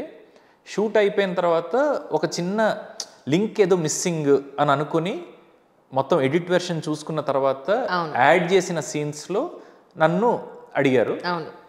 సో అది చేశాను. అది పక్కన పెడితే హరీష్ శంకర్ గారు ఆ రోజు స్టేజ్ మీద, నా పేరు కూడా సరిగ్గా గుర్తులేదు, చాగంటి అన్నది గుర్తుంది, ఇంటి పేరు చాగంటి, నేను మీకు ఫ్యాన్ అయిపోయాను అని మాట్లాడారు. నేను నమ్మలేదు, నిజం చెప్తున్నా. ఓకే, మైక్ పట్టుకుని చాలామంది మాట్లాడుతూ ఉంటారు ఆ హైలో ఆ నిమిషానికి అని అనుకున్నా. But he was very serious. And ఆ తర్వాత ఆయన చేస్తున్న ప్రతి సినిమాలో నన్ను పెట్టడానికి ఆయన ప్రయత్నం చేస్తున్నారు. ఓకే, నందిని రెడ్డి గారు ఆ తర్వాత ఇమ్మీడియట్గా నెట్ఫ్లిక్స్కి చేసిన లవ్ స్టోరీస్లో నేను ఒక ఇంపార్టెంట్ రోల్ నేను ప్లే చేశాను. ఓకే, ఆ తర్వాత ఇంకెవరు, మంచులక్ష్మి గారితో కలిసి యాక్ట్ చేశాను. సో నన్ను ఆన్ స్టేజ్ చూసిన తర్వాత అరే వంశీని మనం క్యాస్ట్ చేస్తే బాగుంటుంది అన్నది డైరెక్టర్లకి అనిపిస్తుంది. కరెక్ట్. ఓకే, ఇప్పుడు మొన్న మేము పర్ఫామ్ చేసినప్పుడు 12వ తారీఖు రవీంద్ర భారతిలో చేసినప్పుడు ఇంద్రగంటి గారు స్పెసిఫిక్గా నన్ను వెతుక్కుంటూ గ్రీన్ రూమ్కి వచ్చి నన్ను అప్రిషియేట్ చేసి వంశీ చాలా ఇంపాక్ట్ఫుల్గా చేసావు అని స్పెసిఫిక్గా అప్రిషియేట్ చేసి వెళ్ళారు. ఓకే, నందిని రెడ్డి గారు ఇంద్రగంటి గారు నేను మాట్లాడుకుంటూ ఉంటే మరి రాయండి అంటే on a very lighter conversation, మరి రాయండి ఏమైనా మంచి క్యారెక్టర్ అని నందిని రెడ్డి గారు అంటూ ఉంటే లేదు అంటే హీ డిమాండెడ్ నౌ. ఓకే, నాకు ఎందుకు రాయరు క్యారెక్టర్ అని అతను అడిగేంతగా అతని పర్ఫార్మెన్స్ ఉంది, నేను I'm thinking on those lines అన్నట్టుగా ఆయన మాట్లాడారు. ఇమ్మీడియట్గా ఆయన వెంటనే చేసే సినిమాలో ఇవ్వగలుగుతారా లేదా అని పక్కన పెట్టండి. నా సేమ్ ఫీలింగ్, నేను అదే అన్నాను కదా మీకు అవకాశం స్టార్టింగ్ నేను మీతో అన్నాను, film industry they are missing in very good actor అనే పాయింట్లో. అంటే నేను అది ఎక్కువ మాట్లాడితే సోత్కర్షలా ఉంటుంది. సో అట్లీస్ట్ జరిగిన కాన్వర్జేషన్స్ చెప్తున్నా. సో అట్లీస్ట్ నేను ఇప్పుడు కొత్తగా మొన్న చేసిన ప్లే వల్ల ఇంద్రగంటి మోహన్ కృష్ణ అన్న ఒక డైరెక్టర్ బుర్రలో నేను కొంచెం అయినా దూరున్నాను. నందిని రెడ్డి గారు నాతోటే చెప్తున్నారు, ఒకసారి ఇచ్చానండి నేను ఆయనకి, అంటే ఇంద్రగంటి గారితో మాట్లాడుతూ ఒకసారి ఒక చిన్న రోల్ ఏదో నేను ఇవ్వగలిగాను, బట్ నెక్స్ట్ ఫిల్మ్స్లో ఎక్కడ అవకాశం ఉంటే నేను మళ్ళీ వంశీని నేను వాడతాను అన్నట్టుగా ఆవిడ మాట్లాడుతున్నారు. అలానే మొన్న ఈరోజు మన ఇంటర్వ్యూ జరుగుతున్న రోజు పొద్దున్న 8:30కి నాకు కాల్ మురళీమోహన్ గారి దగ్గర. మొన్న ఆ రోజు చూసిన తర్వాత నన్ను గుర్తుపట్టలేదు ఆయన. మురళీమోహన్ గారికి నాకు ఉన్న అనుబంధం ఏంటంటే ఈటీవీలో 2008-9 టైంలో మహామహామాస్ అని ఒక ఇమిటేషన్ డ్యాన్స్ షో ఒకటి జరిగింది, ఒక 2 సీజన్స్. మురళీధర్ కేసరి అని చాలా మంచి డైరెక్టర్ అనమాట, ఆయన ఆధ్వర్యంలో జరిగింది అది. అయితే అందులో నేను, మురళీమోహన్ గారు, అభినయశ్రీ మేము ముగ్గురం జడ్జెస్గా ఆ 2 సీజన్స్ కంటిన్యూ అయ్యాం. సో ఆల్మోస్ట్ ఒక సంవత్సరం పాటు ప్రతి నెల ఒక 2 రోజులు నేను మురళీమోహన్ గారు కలిసే ఉండేవాళ్ళం అనమాట ఆర్ఎఫ్సీలో. సో నన్ను ఆయన గుర్తుపట్టలేదు. మొన్న మైక్ పట్టుకుని ఆయన మాట్లాడుతూ ఉన్నప్పుడు ఆ కుర్రాడు బాగా చేశాడు అంటుంటే నేను దగ్గరికి వెళ్ళి సార్ నేనండి అంటే అవునా నువ్వా అని ఆయన ఆశ్చర్యపోయి he was very very happy, అరే మన వంశీయా చేశాడు ఇది అని. ఈరోజు పొద్దున్న ఆయన స్పెసిఫిక్గా కాల్ చేసి he wanted to appreciate me for the work that I've done. Okay, so play అయిపోయిన 4వ రోజుకి కూడా మురళీమోహన్ గారు లాంటి ఒక వ్యక్తి బుర్రలో కూడా ఇంకా మనిషిని ఉన్నానంటే ఎంతో కొంత వీడి దగ్గర ఒక పర్ఫార్మింగ్ ఎబిలిటీ లేకపోతే అది జరగదు కదా. సో నేను అన్న పాయింట్ ఏంటంటే ఇది ఎంత ఎక్కువ మందికి తెలిస్తే అంత ఈజీగా నేను ఎక్కువ పాత్రలు చేయడానికి అవకాశం ఉంటుంది. That is okay. అంటే ఈ మాత్రం కూడా లేకుండా ఉన్న వాళ్ళు 1,00,000 మంది ఉన్నారండి. ఓకే, అలానే నేనేదో ఇప్పుడు ఉన్నదాంతో నేను కంటెంట్ అయిపోయానా, నేను సాటిస్ఫై అయిపోయానని కాదు. ఆకలి లేకపోతే ఒక నటుడికి ఇంక అసలు పాయింట్ ఏంటి? ఎంత చేస్తున్నా ఆకలి ఉండాలి. కానీ అట్ ద సేమ్ టైం ఆ ఫ్రస్ట్రేషన్ కూడా ఉండకూడదు అంటున్నాను నేను. ఓకే, అల్టిమేట్గా అంటే ఇదేదో మళ్ళీ వేదాంతం మాట్లాడుతున్నాను కాదు, కానీ కర్మణ్యవాధికారిస్తే అని శ్రీకృష్ణుడు ఏం చెప్పాడు, నీ పని నువ్వు సిన్సియర్గా చేయి. సిన్సియారిటీతో చేస్తున్నానా? ఎస్, టిక్ మార్క్ చేస్తున్నా. ఓకే, ఎబిలిటీ ఉందా లేదా ఇవన్నీ చూస్తుంటే కొద్ది గొప్ప ఉండే కదా ఎబిలిటీ. సో అందుకు చేస్తున్న పని చేస్తూ పోతే ఒక రోజు మారుతుంది అంతే. అవును అంతే. మిగతావన్నీ ఇప్పుడు ఏదో అంటారు చూడండి, మనం చేయాల్సిన పని పర్ఫెక్ట్గా చేసేస్తే మిగతావన్నీ బై ప్రోడక్ట్గా ఆటోమేటిక్గా వస్తాయని. ఒక రోజు ముందు ఒక రోజు తర్వాత అండి. మళ్ళీ ఒకసారి ఏది మీ ఫేస్బుక్ కామెంట్ దానికి 5 ఏళ్ల నాటి ఇంటర్వ్యూకి అప్పటిది, ఎందుకంటే మనం తర్వాత దాని గురించి మాట్లాడుకోలేదు. ఇంటర్వ్యూ మధ్యలో ఏమి వేయను ఎందుకంటే కానీ నా వైపు నుంచి మిస్టేక్ లేదని చెప్పాలా వద్దా? సరే, నేను మీకు క్లారిటీ ఇవ్వాలంటున్నాను. మీరు ఎలా అయితే ఆ క్లిప్ ఇప్పుడు ప్లే చేయండి, సరే ఇంటర్వ్యూ మధ్యలో కూడా ప్లే చేయండి, అప్పుడు మీరు చెప్పండి, లేకపోతే వదిలేయండి. లేదు, నేను మీకు నిజంగానే క్లారిటీ ఇవ్వాలనుకున్నా ఆ విషయం మీద. ఎందుకంటే మీరు ఆ రోజు పెట్టిన దానికి నేను అయ్యో ఇలా అనుకున్నారు నా గురించి. మీరు అన్నది అలానే అన్నారు, కానీ మీరు ఖచ్చితంగా లేదు స్వామి, అది కాదు విషయం. యాజ్ అన్ అథ్లీట్ నేను గ్రౌండ్ లో షార్ట్స్ స్లీవ్లెస్లు Correct. వేసి నేను రన్ చేస్తాను. Correct. ఓకేనా? నేను డ్రెస్సుల మీద ఎలా ఎందుకు మాట్లాడతాను? నా ఉద్దేశం ఒకటే, ఎవరు ఏ డ్రెస్సులు అయినా ఎక్కడికి పెడుతున్నప్పుడు పబ్కి వెళ్ళాడు పబ్ డ్రెస్సులు వేసుకోండి, టెంపుల్కి వెళ్ళాడు పబ్ డ్రెస్సులు వేసుకుని వెళ్ళకండి అనే చెప్తున్నాను తప్ప, టెంపుల్కి వెళ్ళాడు టెంపుల్కి వెళ్ళంటే వెళ్ళండి.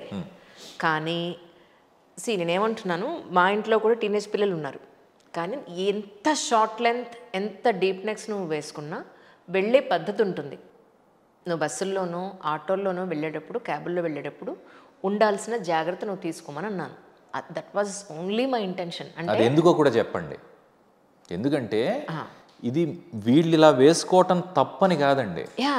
బయట పరిస్థితులు బాగుండనప్పుడు అదే మనం చెప్పాల్సింది ప్రైమరీలీ మన మగపిల్లలకి మీరు వెధవ చూపులు చూడకండి.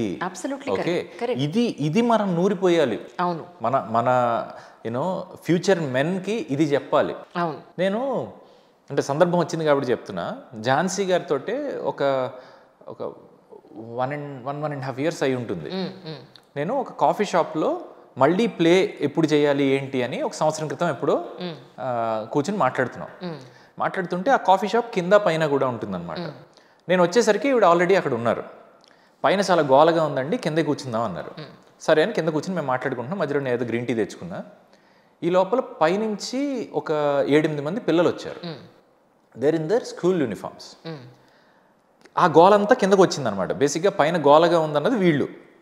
ఓకే, వీళ్ళందరూ కూడా అంటే 11th 12th కూడా కాదు, 10th లోపే ఉన్నారు. అంతవరకు మనుషుల్ని చూస్తే నాకు అర్థమైంది.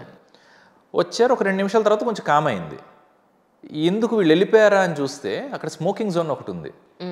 ఆ స్మోకింగ్ జోన్ లోపలికి వెళ్ళి ఒక 10 నిమిషాల తర్వాత లోపల నుంచి వచ్చారు.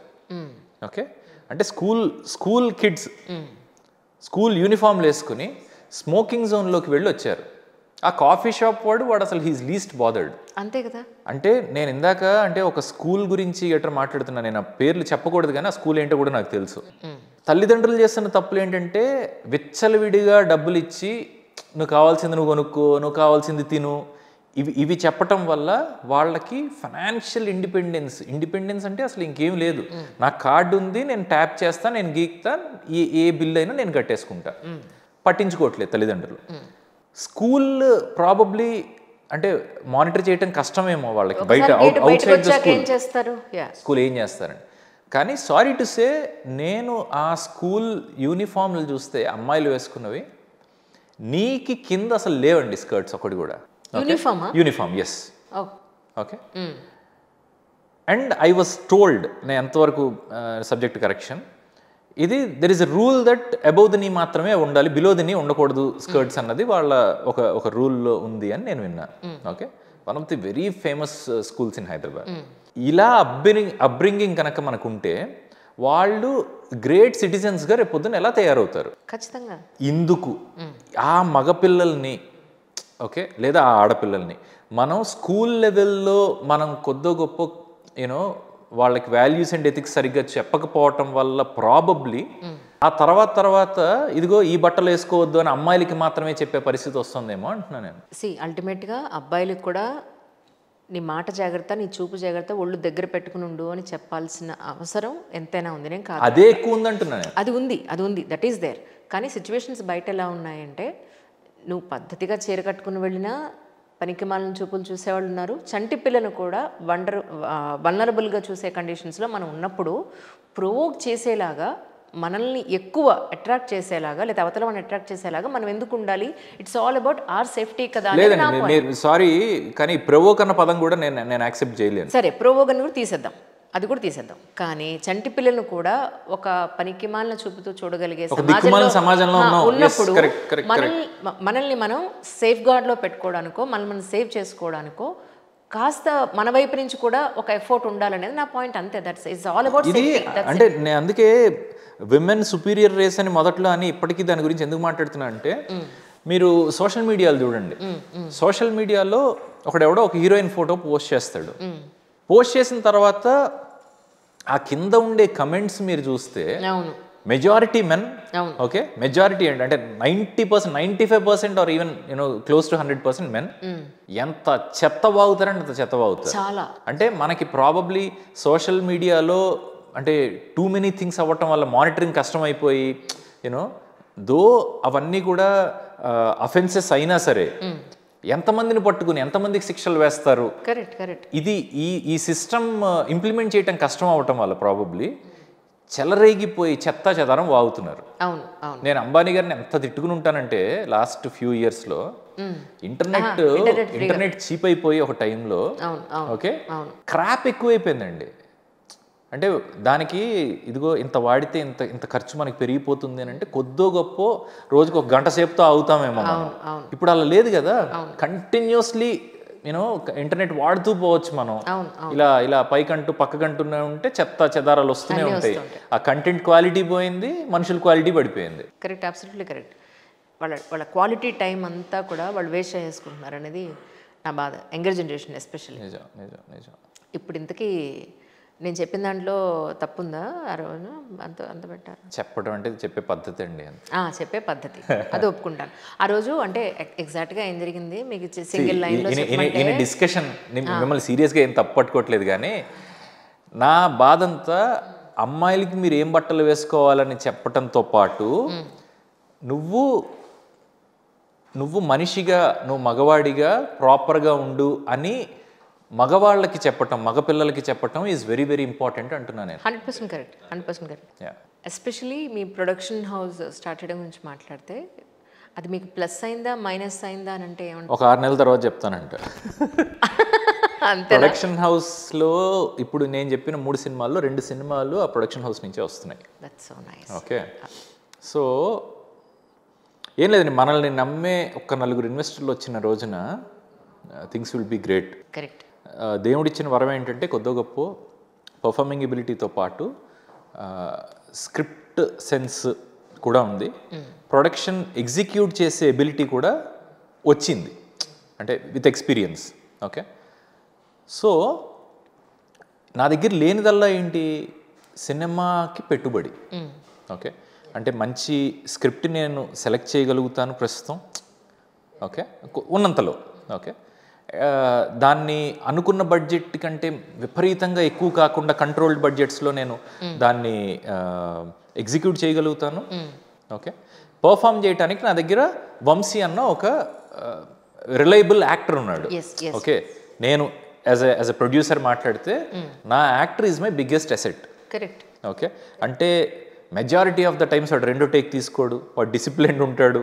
ఓకే, వాడితో పెద్ద ట్యాంట్రమ్స్ ఉండవు. ఇవన్నీ నాకు అడ్వాంటేజెస్.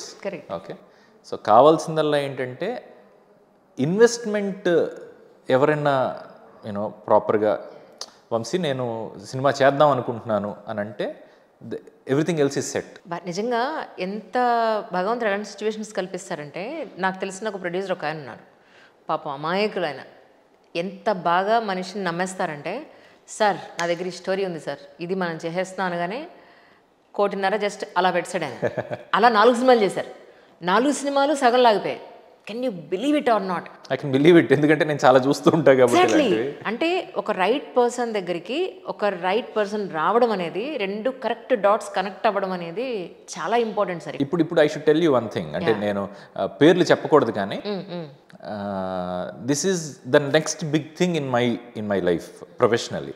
ఒక వెరీ బిగ్ ప్రొడ్యూసర్ ఇండస్ట్రీలో, అంటే ఆయన పేరు తెలియకుండా తెలుగు ఇండస్ట్రీలో ఎవరు ఉండరు. ఓకే, ఆయన ప్రొడక్షన్ టీంలో okay now I'm an active part అన్నమాట. సూపర్. ఓకే, ప్రొడక్షన్ అనే కాదు, script filtering and production. Okay, ఈ రెండిట్లోని కూడా he's getting me involved. Very soon అది అఫీషియల్గా కూడా అనౌన్స్ చేస్తారు ఆయనే. అందుకు పేర్లు మాట్లాడట్లేదు కానీ అది దట్ విల్ బి ది ఉన్న అడ్వాంటేజెస్ ఏంటంటే, ఫస్ట్ హ్యాండ్ నేను స్క్రిప్ట్లు నా దగ్గరికి రావడానికి అవకాశం ఉంది. ఇది ఎందుకు ఇప్పటివరకు సమస్య అంటే, నా budget is very limited. Okay, అంటే వంశీ లీడ్గా సినిమా చేయాలంటే మహా అయితే ఒక 3 కోట్లు ప్రస్తుతం ఉన్న పరిస్థితులు, ఓపెన్గా చెప్తున్నాం మీకు. ఒక 3-4 వరకు మహా అయితే వెళ్తామేమో. అంతకు మించి పెట్టడం కొంచెం రిస్కీగా అనిపిస్తుంది. సో ఎవరైనా ఒక రైటర్ లేదా డైరెక్టర్ నువ్వు మంచి కథ రాసుకున్నాడు అనుకోండి, రావటం వంశీ దగ్గరికి రాడుగా. కరెక్ట్. అతనికి ఏమనిపిస్తుంది, నేను ఏ చరణ్ తోటో బన్నీతోటో ప్రభాస్ గారికో ఓకే, ఇలాంటి వాళ్ళకి నేను సినిమా చెప్పాలని అనుకుంటారు.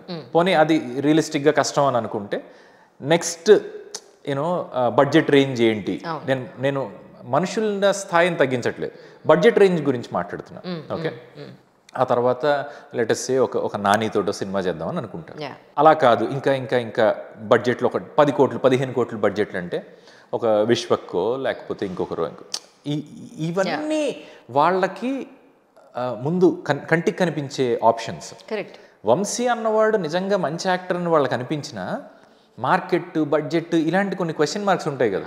సో అవన్నీ వాడికి వర్కౌట్ కావట్లేదంటేనే అప్పుడు వాడికి వంశీ కనిపిస్తాడు, ఆ స్క్రిప్ట్ నా వరకు వస్తుంది. కరెక్ట్. వేరేజ్ ఒక ప్రొడక్షన్ సపోర్ట్ ఉంటే, ఇప్పుడు నేను చెప్తున్న ఫార్మాట్ ఏంటి, ఈ స్క్రిప్ట్లు ఆ పెద్ద ప్రొడ్యూసర్కి, ఓకే నేను చెప్తున్న ఆ పెద్ద ప్రొడ్యూసర్కి వెళ్ళే స్క్రిప్ట్లు నేను ఆయన దగ్గరికి తీసుకెళ్లే ప్రాసెస్లో నేనున్నా. సో ఫస్ట్ హ్యాండ్ ఈ స్క్రిప్ట్లు నా దగ్గరికి వస్తాయి, నా దగ్గరికి అంటే నాలాంటి ఇంకొంతమందికి. ఓకే, సో ఇప్పుడు కొద్ది గొప్ప స్క్రిప్టింగ్ సెన్స్ ఉంది కాబట్టి, ఉందని నేను కొంతమంది అనుకుంటున్నారు కాబట్టి ఇండస్ట్రీలో, మంచి సబ్జెక్ట్లను పిక్ చేసి నేను ఆ ప్రొడక్షన్ హౌస్కి రిఫర్ చేసే ఒక రోల్లో నేను ఇప్పుడు ఉంటున్నా. Okay, so I'm actually looking forward to see all those scripts, to read all those scripts. Right. Okay, మంచి అంటే మనం పెద్ద సినిమాలు తీస్తున్నాం అండి ఇప్పుడు, తెలుగు ఇండస్ట్రీ నుంచి పెద్ద సినిమాలు తీస్తున్నాం, గొప్ప సినిమాలు కూడా తీయాలి అన్నది నా తాపత్రయం. పర్ఫెక్ట్. యాక్చువల్లీ నేను విత్ ఆల్ సీరియస్నెస్ చెప్తున్నా, ఒళ్ళు దగ్గర పెట్టుకుని, మంచు లక్ష్మి గారితో నేను ఏదైతే సినిమా చేశానని చెప్తున్నానో నా దృష్టిలో అది గొప్ప cinema. Okay, I'm very proud of what I have done. ఈ సినిమా, ఇదే సినిమా ఒక కొరియన్ సినిమాగా కనుక మనకి వస్తే ఈ పాటికే నెత్తిన పెట్టేసుకుని ఉండేవాళ్ళు. ఇదే సినిమా విత్ ఆల్ సీరియస్నెస్ చెప్తున్నా ఒక మలయాళంలో వచ్చింటే నెత్తిన పెట్టుకుని ఉండేవాళ్ళు. ఓకే, బట్ అది మారాలి, అది మారాలి. And I'm on record I'm thanking Harish Shankar garu, because he is actually presenting that film. Okay, so ఆయన నా మీద ఉన్న నమ్మకంతో, వంశీ చాలా మంచి వర్క్ చేస్తాడు అన్న నమ్మకంతో, సినిమా పూర్తి అయిపోయిన తర్వాత ఆయన చూడకముందు he said I'm presenting this film. Super. So అతి త్వరలో అది బయటకు వస్తుంది. ఇప్పుడు మీరు చెప్పిన దానికి ప్యారలల్గా ఇంకొక లైన్ నేను చెప్పాలి అని అంటే, అబ్జర్వ్ చేసింది, content is the hero ultimately. మహామహుల సినిమాలే, కోట్లు పెట్టిన సినిమాలే సింగిల్ డేలో 1 వీక్లో వెళ్ళిపోయిన సందర్భంలో బలగం లాంటి ఒక లో budget movie super duper hit అయింది, లైక్ జాతిరత్నాలు. ఇలా చూసుకుంటే మీరన్నట్టుగా ఏ ఒక్కళ్ళ వల్ల సినిమా ఆడదు, ultimately story is the content అని అనుకుంటే స్క్రీన్ ప్లే ఇవన్నీ కూడా దానికి యాడ్ ఆన్ అయిపోతాయి. అబ్సల్యూట్లీ. అదే దాని తర్వాత మళ్ళీ మ్యూజిక్ కానీ, బ్యాక్గ్రౌండ్ మ్యూజిక్ కానీ, ఇవన్నీ పాటలు ఇవన్నీ కూడా దానికి యాడ్ అయ్యి ఒక మంచి ప్రోడక్ట్ రెడీ అవుతుంది. అలాగే end of the day hero ఏంటి అని అంటే ఆ సినిమాకి కథే, దానివల్లే హిట్ అవ్వాలి తప్ప అల్టిమేట్లీ పెద్ద హీరోయిన్ పెట్టేసాం హిట్ కొట్టేస్తుంది, హీరోయిన్ పెట్టేసాం హిట్ కొట్టేస్తుంది అని అంటే ఐ డోంట్ థింక్ సో అని మీరు కూడా దాన్ని ఒప్పుకుంటారని అనుకుంటున్నాను నేను. డెఫినెట్గా ఒకరి వల్ల సినిమా ఆడదండి, కానీ సినిమాని ఆడియన్స్కి తీసుకెళ్లే ఒక ప్రాసెస్ ఉంటుంది, అక్కడ డిఫికల్టీ ఉంటుంది. ఇప్పుడు బలగం దిల్ రాజు గారు కాక ఇంకెవరన్నా సినిమా తీసి ఒక ఫస్ట్ టైం ప్రొడ్యూసర్ ఎవరన్నా తీస్తే ఆ సినిమాని అలా నిలబెట్టగలుగుతారా అంటే ఐ డౌట్. అది కూడా కరెక్టే. సో ఆ బ్రాండింగ్ ఈజ్ వెరీ ఇంపార్టెంట్. ఎవరితో అసోసియేట్ అయ్యి ఒక సినిమా వస్తుంది. ఇప్పుడు యాక్చువల్గా రానా చేస్తున్న చాలా గొప్ప విషయం. చిన్న సినిమాలు ఇప్పుడు 35 లాంటి ఒక ఫిల్మ్ మొన్న వచ్చింది, రానా దాంతో అసోసియేట్ అవ్వాల్సిన అవసరం ఏంటి? లేదు, అతనికి అవసరం లేదు. కానీ రానా చేస్తున్న పని ఐడియల్లీ ఇంకొక నలుగురు కనుక చేస్తే చేయగలిగిన వాళ్ళు, ఓకే ఆల్రెడీ వాళ్ళకు ఒక బ్రాండ్ నేమ్ ఉంది, ఓకే వాళ్ళు ఇదిగో ఈ సినిమా ఏదో బాగుందని నాకు అనిపిస్తోంది, నేను దీన్ని ప్రమోట్ చేస్తున్నా మీరు కూడా చూడండి అని చెప్పటమే కదా ఒకరు. ఇప్పుడు if Rana is presenting a film, దాని అర్థం ఏంటి? ప్రెజెంట్ చేయటం అంటే ఏంటి? Not that he's producing it, right? కానీ నేను ఈ సినిమాని నమ్ముతున్నా, చూడండి మీరు కూడా చూడండి అని కదా. అలా ఇంకొక నలుగురు ఒకసారి ఊహించండి మీరు. అవును, చాలా బాగుంటుంది. Let us say such a positive thing really. ఇప్పుడు మన సుకుమార్ గారి పని చేస్తున్నారు రైట్. అలానే ఇంకొక నాలుగు పేర్లు కనుక ఇలా వస్తే ఎంత అద్భుతంగా ఉంటుంది. ఒక ఇమాజినేషన్ కోసం నేను చెప్తున్నా. Let us say Prabhas presents. అసలు ప్రభాస్ గారికి ఉన్న ఫాలోయింగ్ తోటి ముందు దాని మీద వాళ్ళ ఫ్యాన్స్ లో ఒక 10% వాళ్ళ సినిమా వైపు చూస్తే ఆ సినిమాకి అసలు అన్ఇమాజినబుల్ రీచ్ కదా. ఇది ప్రాబబ్లీ యూనో ప్రభాస్ గారని కాదు, యూనో పెద్ద ప్రొడ్యూసర్లు కానీ పెద్ద హీరోలు కానీ ఓకే వాళ్ళు చెయ్యగలిగే పని ఇది. వాళ్ళకి ఏముండదండి అంటే ఒకటి రెండు ప్రెస్ నోట్స్ ఇవ్వటాలు, ఒకటి రెండు వీడియో బైట్స్ ఇవ్వటాలు, ఒకటి రెండు ట్వీట్స్ ఆర్ ఇన్స్టాగ్రామ్ పోస్ట్, వాళ్ళు నమ్మిన ప్రాజెక్ట్ మీద అయిపోయింది అంతే. సో అలా ఇండస్ట్రీకి కూడా వాళ్ళు తిరిగి ఒక గొప్ప సేవ చేసినట్టు అవుతుందని నా ఉద్దేశం. లేకపోతే మనం ఇప్పటికీ గొప్ప సినిమాల గురించి మాట్లాడితే we still talk about Malayalam films. ఈ మధ్య కొద్దో గొప్ప కొంత మారుతోంది కొన్ని తెలుగు సినిమాల వల్ల. ఇప్పుడు ఈ మధ్య మనం బలగం 35 as we spoke. కానీ ఇవి సరిపోతాయా? కాదు కదా, చాలా రావాలి. ప్రతి 4 మలయాళం సినిమాల్లో ఒకటి రెండు మలయాళం సినిమాలు మనం నెత్తిన పెట్టుకుని అరే వా ఇంత అద్భుతంగా ఉందని మాట్లాడుతున్నాం కదా. మనకు ఎబిలిటీ లేక కాదు, దాన్ని నమ్ముతున్న వాళ్ళు లేక. దాన్ని నమ్ముతూ పర్వాలేదు మేము ఉన్నామన్న actors and producers and directors వస్తే డెఫినెట్గా మనం ఆ గొప్ప సినిమాలు తీయడానికి ఆస్కారం ఉంటుందని అనిపిస్తుంది నాకు. ఒక సెలబ్రిటీ ఇంట్లో ఏదో వాళ్ళు పర్సనల్ గొడవలు అవుతుంటే మీడియా మొత్తం వెళ్ళిపోయి గేట్ దగ్గర ఉండడం అనేది నేను చాలా బాధపడ్డాను. As a journalist. వాళ్ళు ఏదో కొట్టుకుని చేస్తున్నారు, నీకు ఫీడ్ కోసం నువ్వెందుకు అంత వెంపర్లాడిపోయి గేట్ లోపలికి దూరే ఇంటి లోపలికి దూరేయాల్సిన అవసరం ఏముంది అంటున్నాను. సో సెలబ్రిటీ లైఫ్ లో ఏం జరిగిపోతుంది అనేది ఎందుకంత క్యూరియాసిటీ మీడియాకి అంటున్నాను నేను. Correct absolutely. మీడియా కూడా కొంత మారాల్సిన అవసరం ఉంది అని అంతగా చాలా మారాలి. అబ్సల్యూట్లీ చాలా మారాలి. And at the same time ఈ మీడియా పేరుతో ఎంతమంది పుట్టుకొస్తున్నారు. అవును, మొబైల్ చేతిలో ఉన్న ప్రతి ఒక్కడు ఒక జర్నలిస్ట్ అయిపోయాడు ఇప్పుడు. అన్ఫార్చునేట్లీ ట్రూ జర్నలిజంకి అసలు అంటే విలువలు లేకుండా పోయాయి. ఇప్పుడు నేను వంగవీటి సినిమా చేస్తున్నప్పుడు దేవినేని మురళి పాత్ర చేశాను నేను. దేవినేని మురళి గారి గురించి బయట ఎక్కడ పెద్ద కంటెంట్ లేదు నాకు. ఓకే, మీరు కొన్ని వీడియోలు చూసానని చెప్పారు. ఒక్క వీడియో అండి, యూట్యూబ్లో ఉన్న ఒక్క వీడియో, ఒక 2 ఫోటోగ్రాఫ్స్ విచ్ రామ్ గోపాల్ వర్మ గారు హ్యాస్ గివెన్ మీ. అది తప్ప నాకు ఇంకేం లేదు. అండ్ నాకున్న అలవాటు ఏంటి, I need to know more about the character. ఈ హోంవర్క్లు నాకు అలవాటు. అందుకు నేనేం చేశా, అప్పుడు విజయవాడలో జర్నలిస్టులు ఎవరున్నారు అని లక్కీగా నాకు కొంతమంది సీనియర్ జర్నలిస్టులు కొంతమంది హైదరాబాద్లో వాళ్ళు పరిచయం ఉంటే వాళ్ళ ద్వారా వాళ్ళని పట్టుకుని, కొంతమంది ఢిల్లీలో ఉన్నారు, కొంతమంది హైదరాబాద్లో, కొంతమంది విజయవాడలో ఇలా ఉన్నారు, స్కాటర్ అయిపోయి ఉన్నారు. వాళ్ళందరితో మాట్లాడి నేను ఎంతో కొంత తెలుసుకున్నా.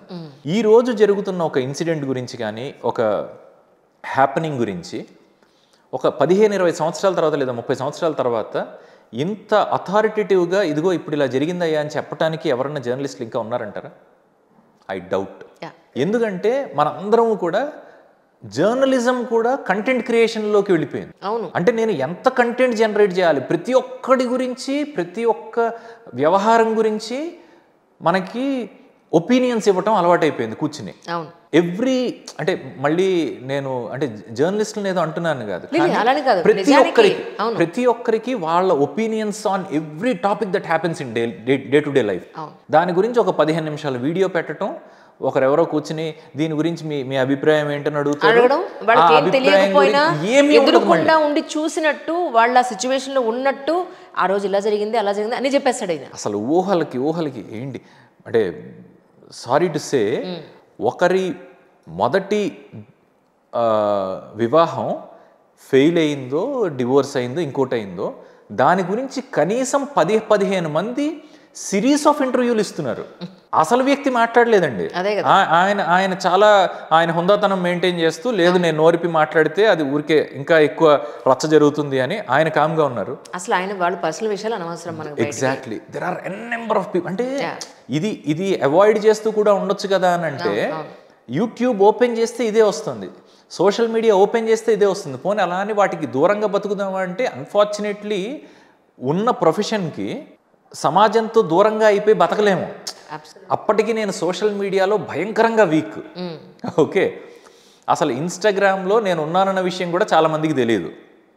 ఓకే, ఫేస్బుక్లో ఓన్లీ నేను అంటే గుర్తుపట్టగలిగే మనుషులు లేదా ఈ ప్రొఫెషన్లో ఉన్న వాళ్ళతో మాత్రమే కనెక్ట్ అయ్యి ఉంటారు.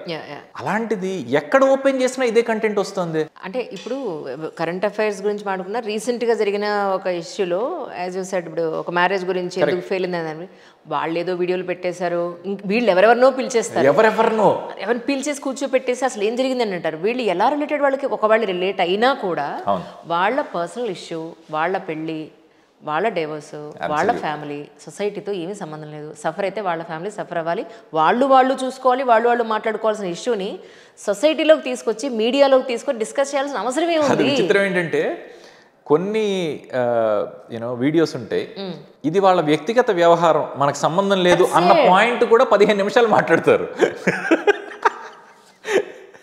అంటే కంటెంట్ కోసం. నిజం అండి, చాలా మంది అంటే అందరూ జీవితాల్లో దూరి మాట్లాడతారని కాదు కదా, మనకి సంబంధం లేదయా మనకి ఎందుకు అన్న పాయింట్ 15 నిమిషాలు మాట్లాడతారు. వెరీ సింపుల్, స్టార్టింగే ఒక్క ముక్కతో అసలు మనకేం సంబంధం, అప్పుడు వ్యూస్ రావు, డబ్బులు రావు కదా. Correct. But such a wonderful conversation today with you. అయిపోయిందా? ఓకే, యాక్చువల్లీ ఇంకా అవ్వలేదు. నా సంతోషాన్ని వెలుబుచ్చుతున్నాను, దీనికి కూడా మీరు ఇలా సతాయిస్తారా? లేదులేండి, మీరు నిజంగానే క్లోజ్ చేద్దాం, ర్యాపప్ చేద్దామని ప్రయత్నించారు.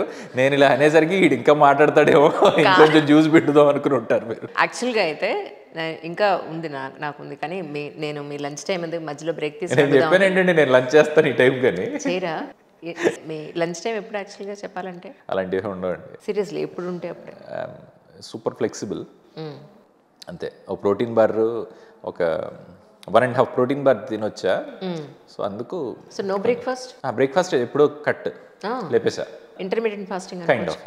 I take two proper meals a day. అంటే 3 మీల్స్ చేసి తొయ్యాల్సినంత అవసరం లేదు మనకి, అన్ని కెలరీస్ బాడీకి అవసరం లేదు.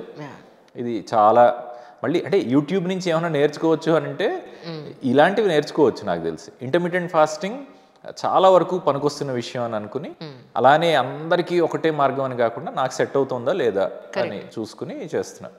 అండ్ నాకు భయంకరమైన స్వీట్ టూత్, నాకు తీపి కావాలి. ఓకే, సో అందుకు ఆ రోజులో ఒక చాక్లెటో, ఐస్ క్రీమో, స్వీటో తినటానికి ఒక మీల్ ఎగిరిపోయినా పర్వాలేదు అని అనుకుని 2 మీల్స్కి వచ్చి, సో ఈ కొద్ది గొప్ప స్వీట్ కూడా తీసుకుంటాను అనమాట. అలా balancing my meals. What you do for your fitness అంటే ఏం చెప్తారు? విపరీతంగా క్రికెట్ ఆడతా. అసలు లాస్ట్ 2 ఇయర్స్ నుంచి అయితే పిచ్చి క్రికెట్ ఆడుతున్నా. అంటే ఒకటి ఫిజికల్ ఫిట్నెస్కి స్పోర్ట్ ఎప్పుడు మంచిదని అంటారు కాబట్టి అది క్రికెట్ ఆడుతున్నా. అండ్ ఒక టీమ్ బాండింగ్ లేకపోతే ఒక స్ట్రెస్ రిలీఫ్కి విపరీతంగా ఉపయోగపడుతుంది. అవును. సో ఈ మధ్య అంటే లాస్ట్ ఒక 2-3 మంత్స్గా కొంచెం తగ్గా. ఎక్కడ ఆడుతున్నారు యాక్చువల్లీ? ఆడేది హైదరాబాద్లో ఈజీగా 100+ గ్రౌండ్స్ ఉంటాయి. అవును, ఉన్నాయి. ఈ అజీజ్ నగర్ అటువైపు, అంటే నాకు కొంచెం దగ్గరగా ఉండి అటువైపు ఎక్కువ అక్కడ ఆడతాం. అంటే టీం ఉండాలి కదా, చాలా టీమ్స్ ఉన్నాయి. ఒకటి మెన్ ఇన్ బ్లూ అని ఒక హైదరాబాద్లో లాస్ట్ 1 ఇయర్లో మ్యాక్సిమం నెంబర్ ఆఫ్ గేమ్స్ ఆడిన టీం నా హోమ్ టీం అనుకోవచ్చు. ఓకే, అది కాక ఈవినింగ్స్ ఎక్కువగా నేనుంటున్న కమ్యూనిటీ వాళ్ళు వీక్లీ వన్స్ గేమ్ ఆడతారు. అది ఒకటి మ్యాండేటరీగా ఆడుతున్నా ఈ మధ్య. అది కాక ఈ సెలబ్రిటీ క్రికెట్ లీగ్కి CCL ఉంది కదా, సో CCL టీమ్ తోటి ఎక్కువ ఆడుతున్నా. అంటే తమన్, అఖిల్, అశ్విన్. అదే అందుకే అడిగాను, తమన్ గారు ఎక్కువ. అమ్మో, అంటే ఆయనకి ఒక గంట సేపు, గంటన్నర వాళ్ళ మ్యూజిషియన్స్కి ఏమైనా వర్క్ అప్పచెప్పి, వాళ్ళ ఇంజనీర్కి వర్క్ అప్పచెప్పి ఒక గంటన్నర ఖాళీ ఉందంటే కూడా పాప ఆయన వచ్చేసి ఆడే మనిషి. అంటే ఎక్స్ట్రీమ్ లవ్ ఫర్ క్రికెట్. అంటే ఇండియాలో అంటే మనకి నేషనల్ గేమ్ హాకీ అయినా సరే క్రికెట్ మీద ఉన్న ప్రేమ పిచ్చి మామూలుగా ఉండవు. Okay, for majority of people. చిన్నప్పుడు ఆడలేని వాళ్ళు అరే ఇప్పుడు కొంచెం మనం ఆడగలుగుతున్నాం అని ఆడేవాళ్ళు చాలామంది ఉంటారు. చిన్నప్పటి నుంచి ఆ ప్యాషన్ కంటిన్యూ చేస్తూ ఇప్పటికీ ఆడుతున్న వాళ్ళు చాలామంది ఉంటారు. ఎక్కడ లేని యూనిటీ క్రికెట్లో మాత్రం బాగా కనిపిస్తుంది మీ అబ్బాయిలకే. మంచిదే కదండి. అట్లీస్ట్ అక్కడైనా కనబడుతుంది అంటారా? అబ్బాయిలు కానీ మీరు మళ్ళీ అదేదో అంటే అమ్మాయిలు క్రికెట్ ఆడితే యూనిటీ ఉండదా? ఎక్కడ అమ్మాయిలు క్రికెట్ని చూసేవాళ్ళు ఎవరు? అయ్యయ్యో, ఉన్నారు. మా ఫ్రెండ్ ఏమండి మిథాలి. సారీ, మీరు ఫ్లాష్ బ్యాక్ లో ఉన్నట్టున్నారు. Things are changing for sure, of course. అరే, విమెన్ క్రికెట్ లీగ్ జరిగితే మేమే కూర్చొని చూసాం ఇంట్లో. సీరియస్లీ? అయ్యో, yes. So nice. Mithali Raj కున్న ఫ్యాన్స్ ఎంతమందికి మీకు తెలియదేమో, చెప్పండి మరి. మీ ఫ్రెండ్ మిథాలి రాజ్ అయితే చెప్పండి. మిథాలి రాజ్ గారికి చాలా మంది ఫ్యాన్స్ ఉన్నారు. ఐ నో అది తెలుసు. కాకపోతే నేను లేడీ క్రికెట్ అది జరుగుతుంటే, మ్యాచ్ వస్తూ ఉంటే సరదాగా వీళ్ళు జోకులు వేసేవాళ్ళు నేను చాలామంది చూసాను. అందుకని అన్నాను అనమాట. అంతకుమించి జోకులు వేసేవాళ్ళు, కమెంట్ చేసేవాళ్ళు లేకుండా ప్రపంచం ఎప్పటికీ ఉండదండి.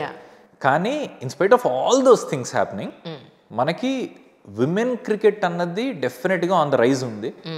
ఓకే, ఐపీఎల్ లాగా విమెన్ ప్రీమియర్ లీగ్ జరిగి దాన్ని విపరీతమైన వ్యూవర్షిప్ ఉండి డెఫినెట్గా చాలా మంచి ప్రాస్పెక్ట్స్ ఉన్నాయి. అండ్ క్రికెట్ కోచింగ్కి పంపిస్తున్న పేరెంట్స్, అంటే వాళ్ళ అమ్మాయిల్ని క్రికెట్ కోచింగ్కి పంపిస్తున్న పేరెంట్స్ చాలా మందిని నేను చూస్తూ ఉన్నా. ఓకే, సో క్రికెట్ తర్వాత మళ్ళీ అంతెందుకు మా అమ్మాయి క్రికెట్కి చాలా ఇంట్రెస్టెడ్. నేను క్రికెట్కి వెళ్తూ ఉంటే మా పెద్దమ్మాయి నిత్య, తను నాతో పాటు చాలా గేమ్స్కి వచ్చి షీ గాట్ ఇంట్రెస్టెడ్. అండ్ వాళ్ళ స్కూల్ టీంలోకి, అంటే క్రికెట్ అంటే పెద్దగా నేర్చుకోకముందే వెళ్ళిపోయి తను వికెట్ కీపింగ్ చేసి వాళ్ళ స్కూల్ టీమ్, అంటే ఇక్కడ ఐసిఎస్సి అండర్ 13 ఏదో, అది వాళ్ళు they also one the event అనమాట. సో అంత జరిగింది. సో అది పెద్దమ్మాయి క్రికెటర్ అయ్యే అవకాశం ఉందని అనుకోవచ్చా? అంటే తనకి ఇంట్రెస్ట్ ఉంది. ఇంట్రెస్ట్ ఉంది ప్రస్తుతం. అంటే ఒక 1.5 monthsలో ప్రాపర్ కోచింగ్ కూడా స్టార్ట్ చేస్తుంది. So let's see. అంటే అవుతుందా లేదా అన్నది పక్కన పెడితేనండి, sport in anybody's life is a great, is a gift అంతే. సో ఆ ఇంట్రెస్ట్ ఉన్నప్పుడు ఎందుకు మనం చిన్న సపోర్ట్ చేయగలిగినప్పుడు ఎందుకు చేయకూడదు? ప్రొఫెషనల్ క్రికెట్ ఆడుతుందా లేదా అన్నది అసలు ముందు నుంచి ఆలోచించక్కర్లేదు. ఎవరైనా సరే ఏదో ఒక స్పోర్ట్ లో దూరితే ఉండే స్పోర్టినెస్ వేరండి నిజంగా. అసలు ముందు ఆట నేర్చుకుంటే చూసినప్పుడు మన ఇన్వాల్వ్మెంట్ పెరుగుతుంది. ఓకే, అంటే టెక్నికల్ ఆస్పెక్ట్స్ తెలుస్తాయి, బాగుంటుంది. చిన్న పాప ఎందులో ఇంట్రెస్ట్ ఉందో? ప్రస్తుతానికి అద్భుతంగా పాడుతుంది. కాకపోతే దానికి అంత అద్భుతమైన గొంతు ఉందన్న విషయం అది ఇంకా రిలీజ్ అవ్వట్లేదు. Okay, she is an amazing singer. మీరు పాడతారా? అంటే ఇంటర్వ్యూ ఆపేయాలా ఇప్పుడు? లేదు, అడుగుతున్నాను. దేవుడు ఒక గొంతు ఇచ్చాడు, డైలాగ్ చెప్పడానికి దాన్ని వాడుతున్నా. ఓకే, బట్ చాలామంది, బాలసుబ్రహ్మణ్యం గారు ఆయన స్పెసిఫిక్గా నా భాషని, నా గొంతుని ఎప్రిషియేట్ చేసిన వ్యక్తుల్లో ఆయన ఒకరు. అంటే ఆయన ఇచ్చారు ఒక కితాబ్ అంటే అది విత్ ప్రైడ్ చెప్పుకోగలిగే విషయం కదా అది, అందుకు చెప్తున్నా. మన ఫస్ట్ టైం మనం కలిసింది ఎక్కడో గుర్తుందా మీకు? శ్రీకాంత్ అయ్య గారు పుట్టినరోజు ఫంక్షన్లో కదా. నాకు ఫోటో షేర్ చేశారు ఆయన. ఏం ఫోటో? మన ఇద్దరు టేబుల్ మీద కూర్చొని కబుర్లు చెప్పుకుంటూ ఉంటే ఆయనకి ఎక్కడో నుంచి ఆయనతో కలిసి మనం కబుర్లు చెప్పుకుంటున్న ఫోటో, మనం ముగ్గురే ఉన్నాం అందులో. ఆ ఫోటో షేర్ చేసి నన్ను వదిలేసి మీ ఇద్దరు ఏం మాట్లాడుకుంటారు అని షేర్ చేశారు. That was our first meeting. Exactly. భలే గుర్తుంది మీకు. గుర్తుండదేమో అనుకున్నానండి. లేదు, ఇది మూడోసారి అనుకుంటా, నాకు మూడోసారి 4సారి మనం. Really good. సో నాకు అర్థమైంది ఇంక ఇంటర్వ్యూ క్లోజ్ చేస్తున్నాం అని. అందుకు I wish you all the best. మీరు చాలా చాలా సెన్సిబుల్ ఇంటర్వ్యూస్ ఇంకా బోల్డ్ చేయాలి, మిస్లీడింగ్ థంబ్నెయిల్స్ పెట్టకూడదు, అండ్ సిగ్నేచర్ స్టూడియోస్ ఊరికే కంటెంట్ క్రియేషన్ అన్న మాయలో పడకుండా క్వాలిటీ కంటెంట్ ఇవ్వటానికి ప్రయత్నం చేయాలని మనస్ఫూర్తిగా నేను కోరుకుంటున్నాను. Thank you so much. అవును, ఇది చెప్పండి, యాజ్ ఏ 2 అమ్మాయిల తండ్రిగా నాకు ఒక అబ్బాయి ఉంటే బాగుండేది అనే పాయింట్ ఎప్పుడైనా అనిపించిందా? అసలు ఇంకా ఆ థాట్ నాకు వస్తే what am I as a person ఇంకా. బట్ ఈ రోజుకి నేను చూసిన society, can you believe it or not, అతను నిజంగా అసలు గుడిసెలో ఉంటున్నాడు. వాళ్ళ ఫ్యామిలీ 3 అమ్మాయిలు, మళ్ళీ ఆ అమ్మాయి ప్రెగ్నెంట్ ఇప్పుడు. అదేంటయ్యా ఉన్నవాళ్ళు ఆ ముగ్గురు పిల్లలకి తిండి పెట్టడానికి చాలా ఇబ్బంది పడుతున్నావు, మళ్ళీ ఇప్పుడు ఏంటిది అంటే అబ్బాయి కోసం అమ్మా, అబ్బాయి ఆ మాత్రం లేకపోతే అలాగా, మా ఇంట్లో వాళ్ళందరూ అమ్మాయిలే అమ్మాయిలే అంటే ఎలా? ఇది అన్ఫార్చునేట్లీ సొసైటీలో ఉంది. వంశం అబ్బాయి నుంచి నిలబడుతుందా అంటే అమ్మాయికి వాళ్ళ పిల్లలకి ఈ అమ్మాయి పోలికలు రావంటారా? మీ అమ్మగారి పోలికలు మీలో కొంచెం కూడా లేవా? ఎందుకు ఉండవండి? మరి ఎందుకు వంశం వంశం అని అబ్బాయి అబ్బాయి అని ఎందుకంటారు సార్? ఎందుకంటారంటే ఏం చేస్తాం, అదే కదా సొసైటీలో ఉన్న కొన్ని మాయరోగాలు అవి, అంతే. My kids are Nitya Chaganti and Diksha Chaganti. They are extremely, proud of being my daughters, and we are extremely proud of them. Ante. ఇంకా మనం కొడుకు లేడని బాధపడుతుంటే అసలు మనుషులమే కాదు మనం. అంతే. మనకి మనం చాలా ఇన్ఫీరియర్ గా బతుకుతున్నట్టు ఆ థాట్ ప్రాసెస్ లో ఉంటేనే అసలు ఏం వంశం అండి, ఏం సాధించామండి?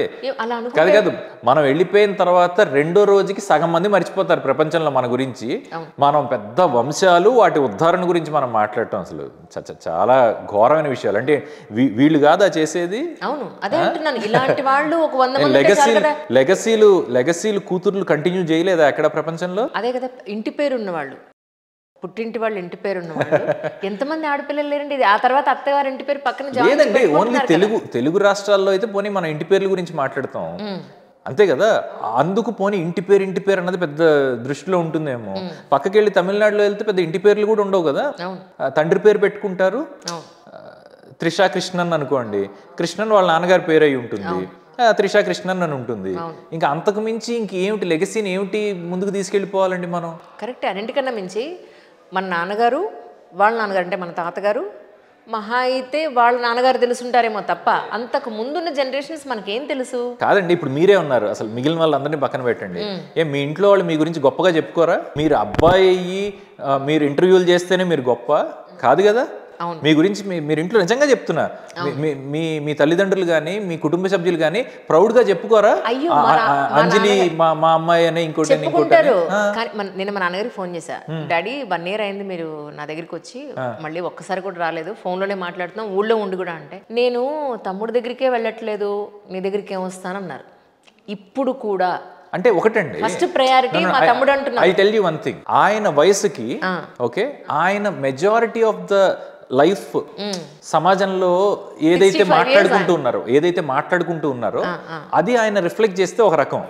ఒక 25 సంవత్సరాల తర్వాత మీరో నేను అలా మాట్లాడితే అది తప్పు అంటున్నాను నేను. ఇవి ప్రాబబ్లీ ప్రోగ్రెషన్ లో ఉన్నాం మనం, ఒక చేంజింగ్ టైమ్స్ లో ఉన్నాం. ఈ చేంజ్ ని మనం ముందుకు తీసుకెళ్తూ ఉండాలి. ఆడ మగ ఇలా డిస్క్రిమినేట్ చేయటం మనం చేసే పెద్ద తప్పు అవుతుంది సమాజంలోని. మనం ఐడెంటిఫై చేయాలి, ఆ బెటర్ టుమారో కోసం మనం పాటుపడాలి. Yes, that is for sure. It's such a positive note this is. Thank you so much for your time. నన్ను తిట్టుకున్నారో మరేమో తెలియదు, thank you so much once again. My pleasure. మీ వచ్చే మూవీస్ సూపర్ డూపర్ హిట్స్ అవ్వాలి. అలాగే మీ ఇంత ప్యాషనెట్గా ఉన్న మీకు మీరు కోరుకున్న క్యారెక్టర్స్ రావాలి, అవి కూడా అద్భుతమైన కమర్షియల్ హిట్స్ అవ్వాలి. మాలాంటి వాళ్ళకి ఎంతోమంది అవకాశాలు ఇవ్వాలి. Thank you so much once again. Thank you.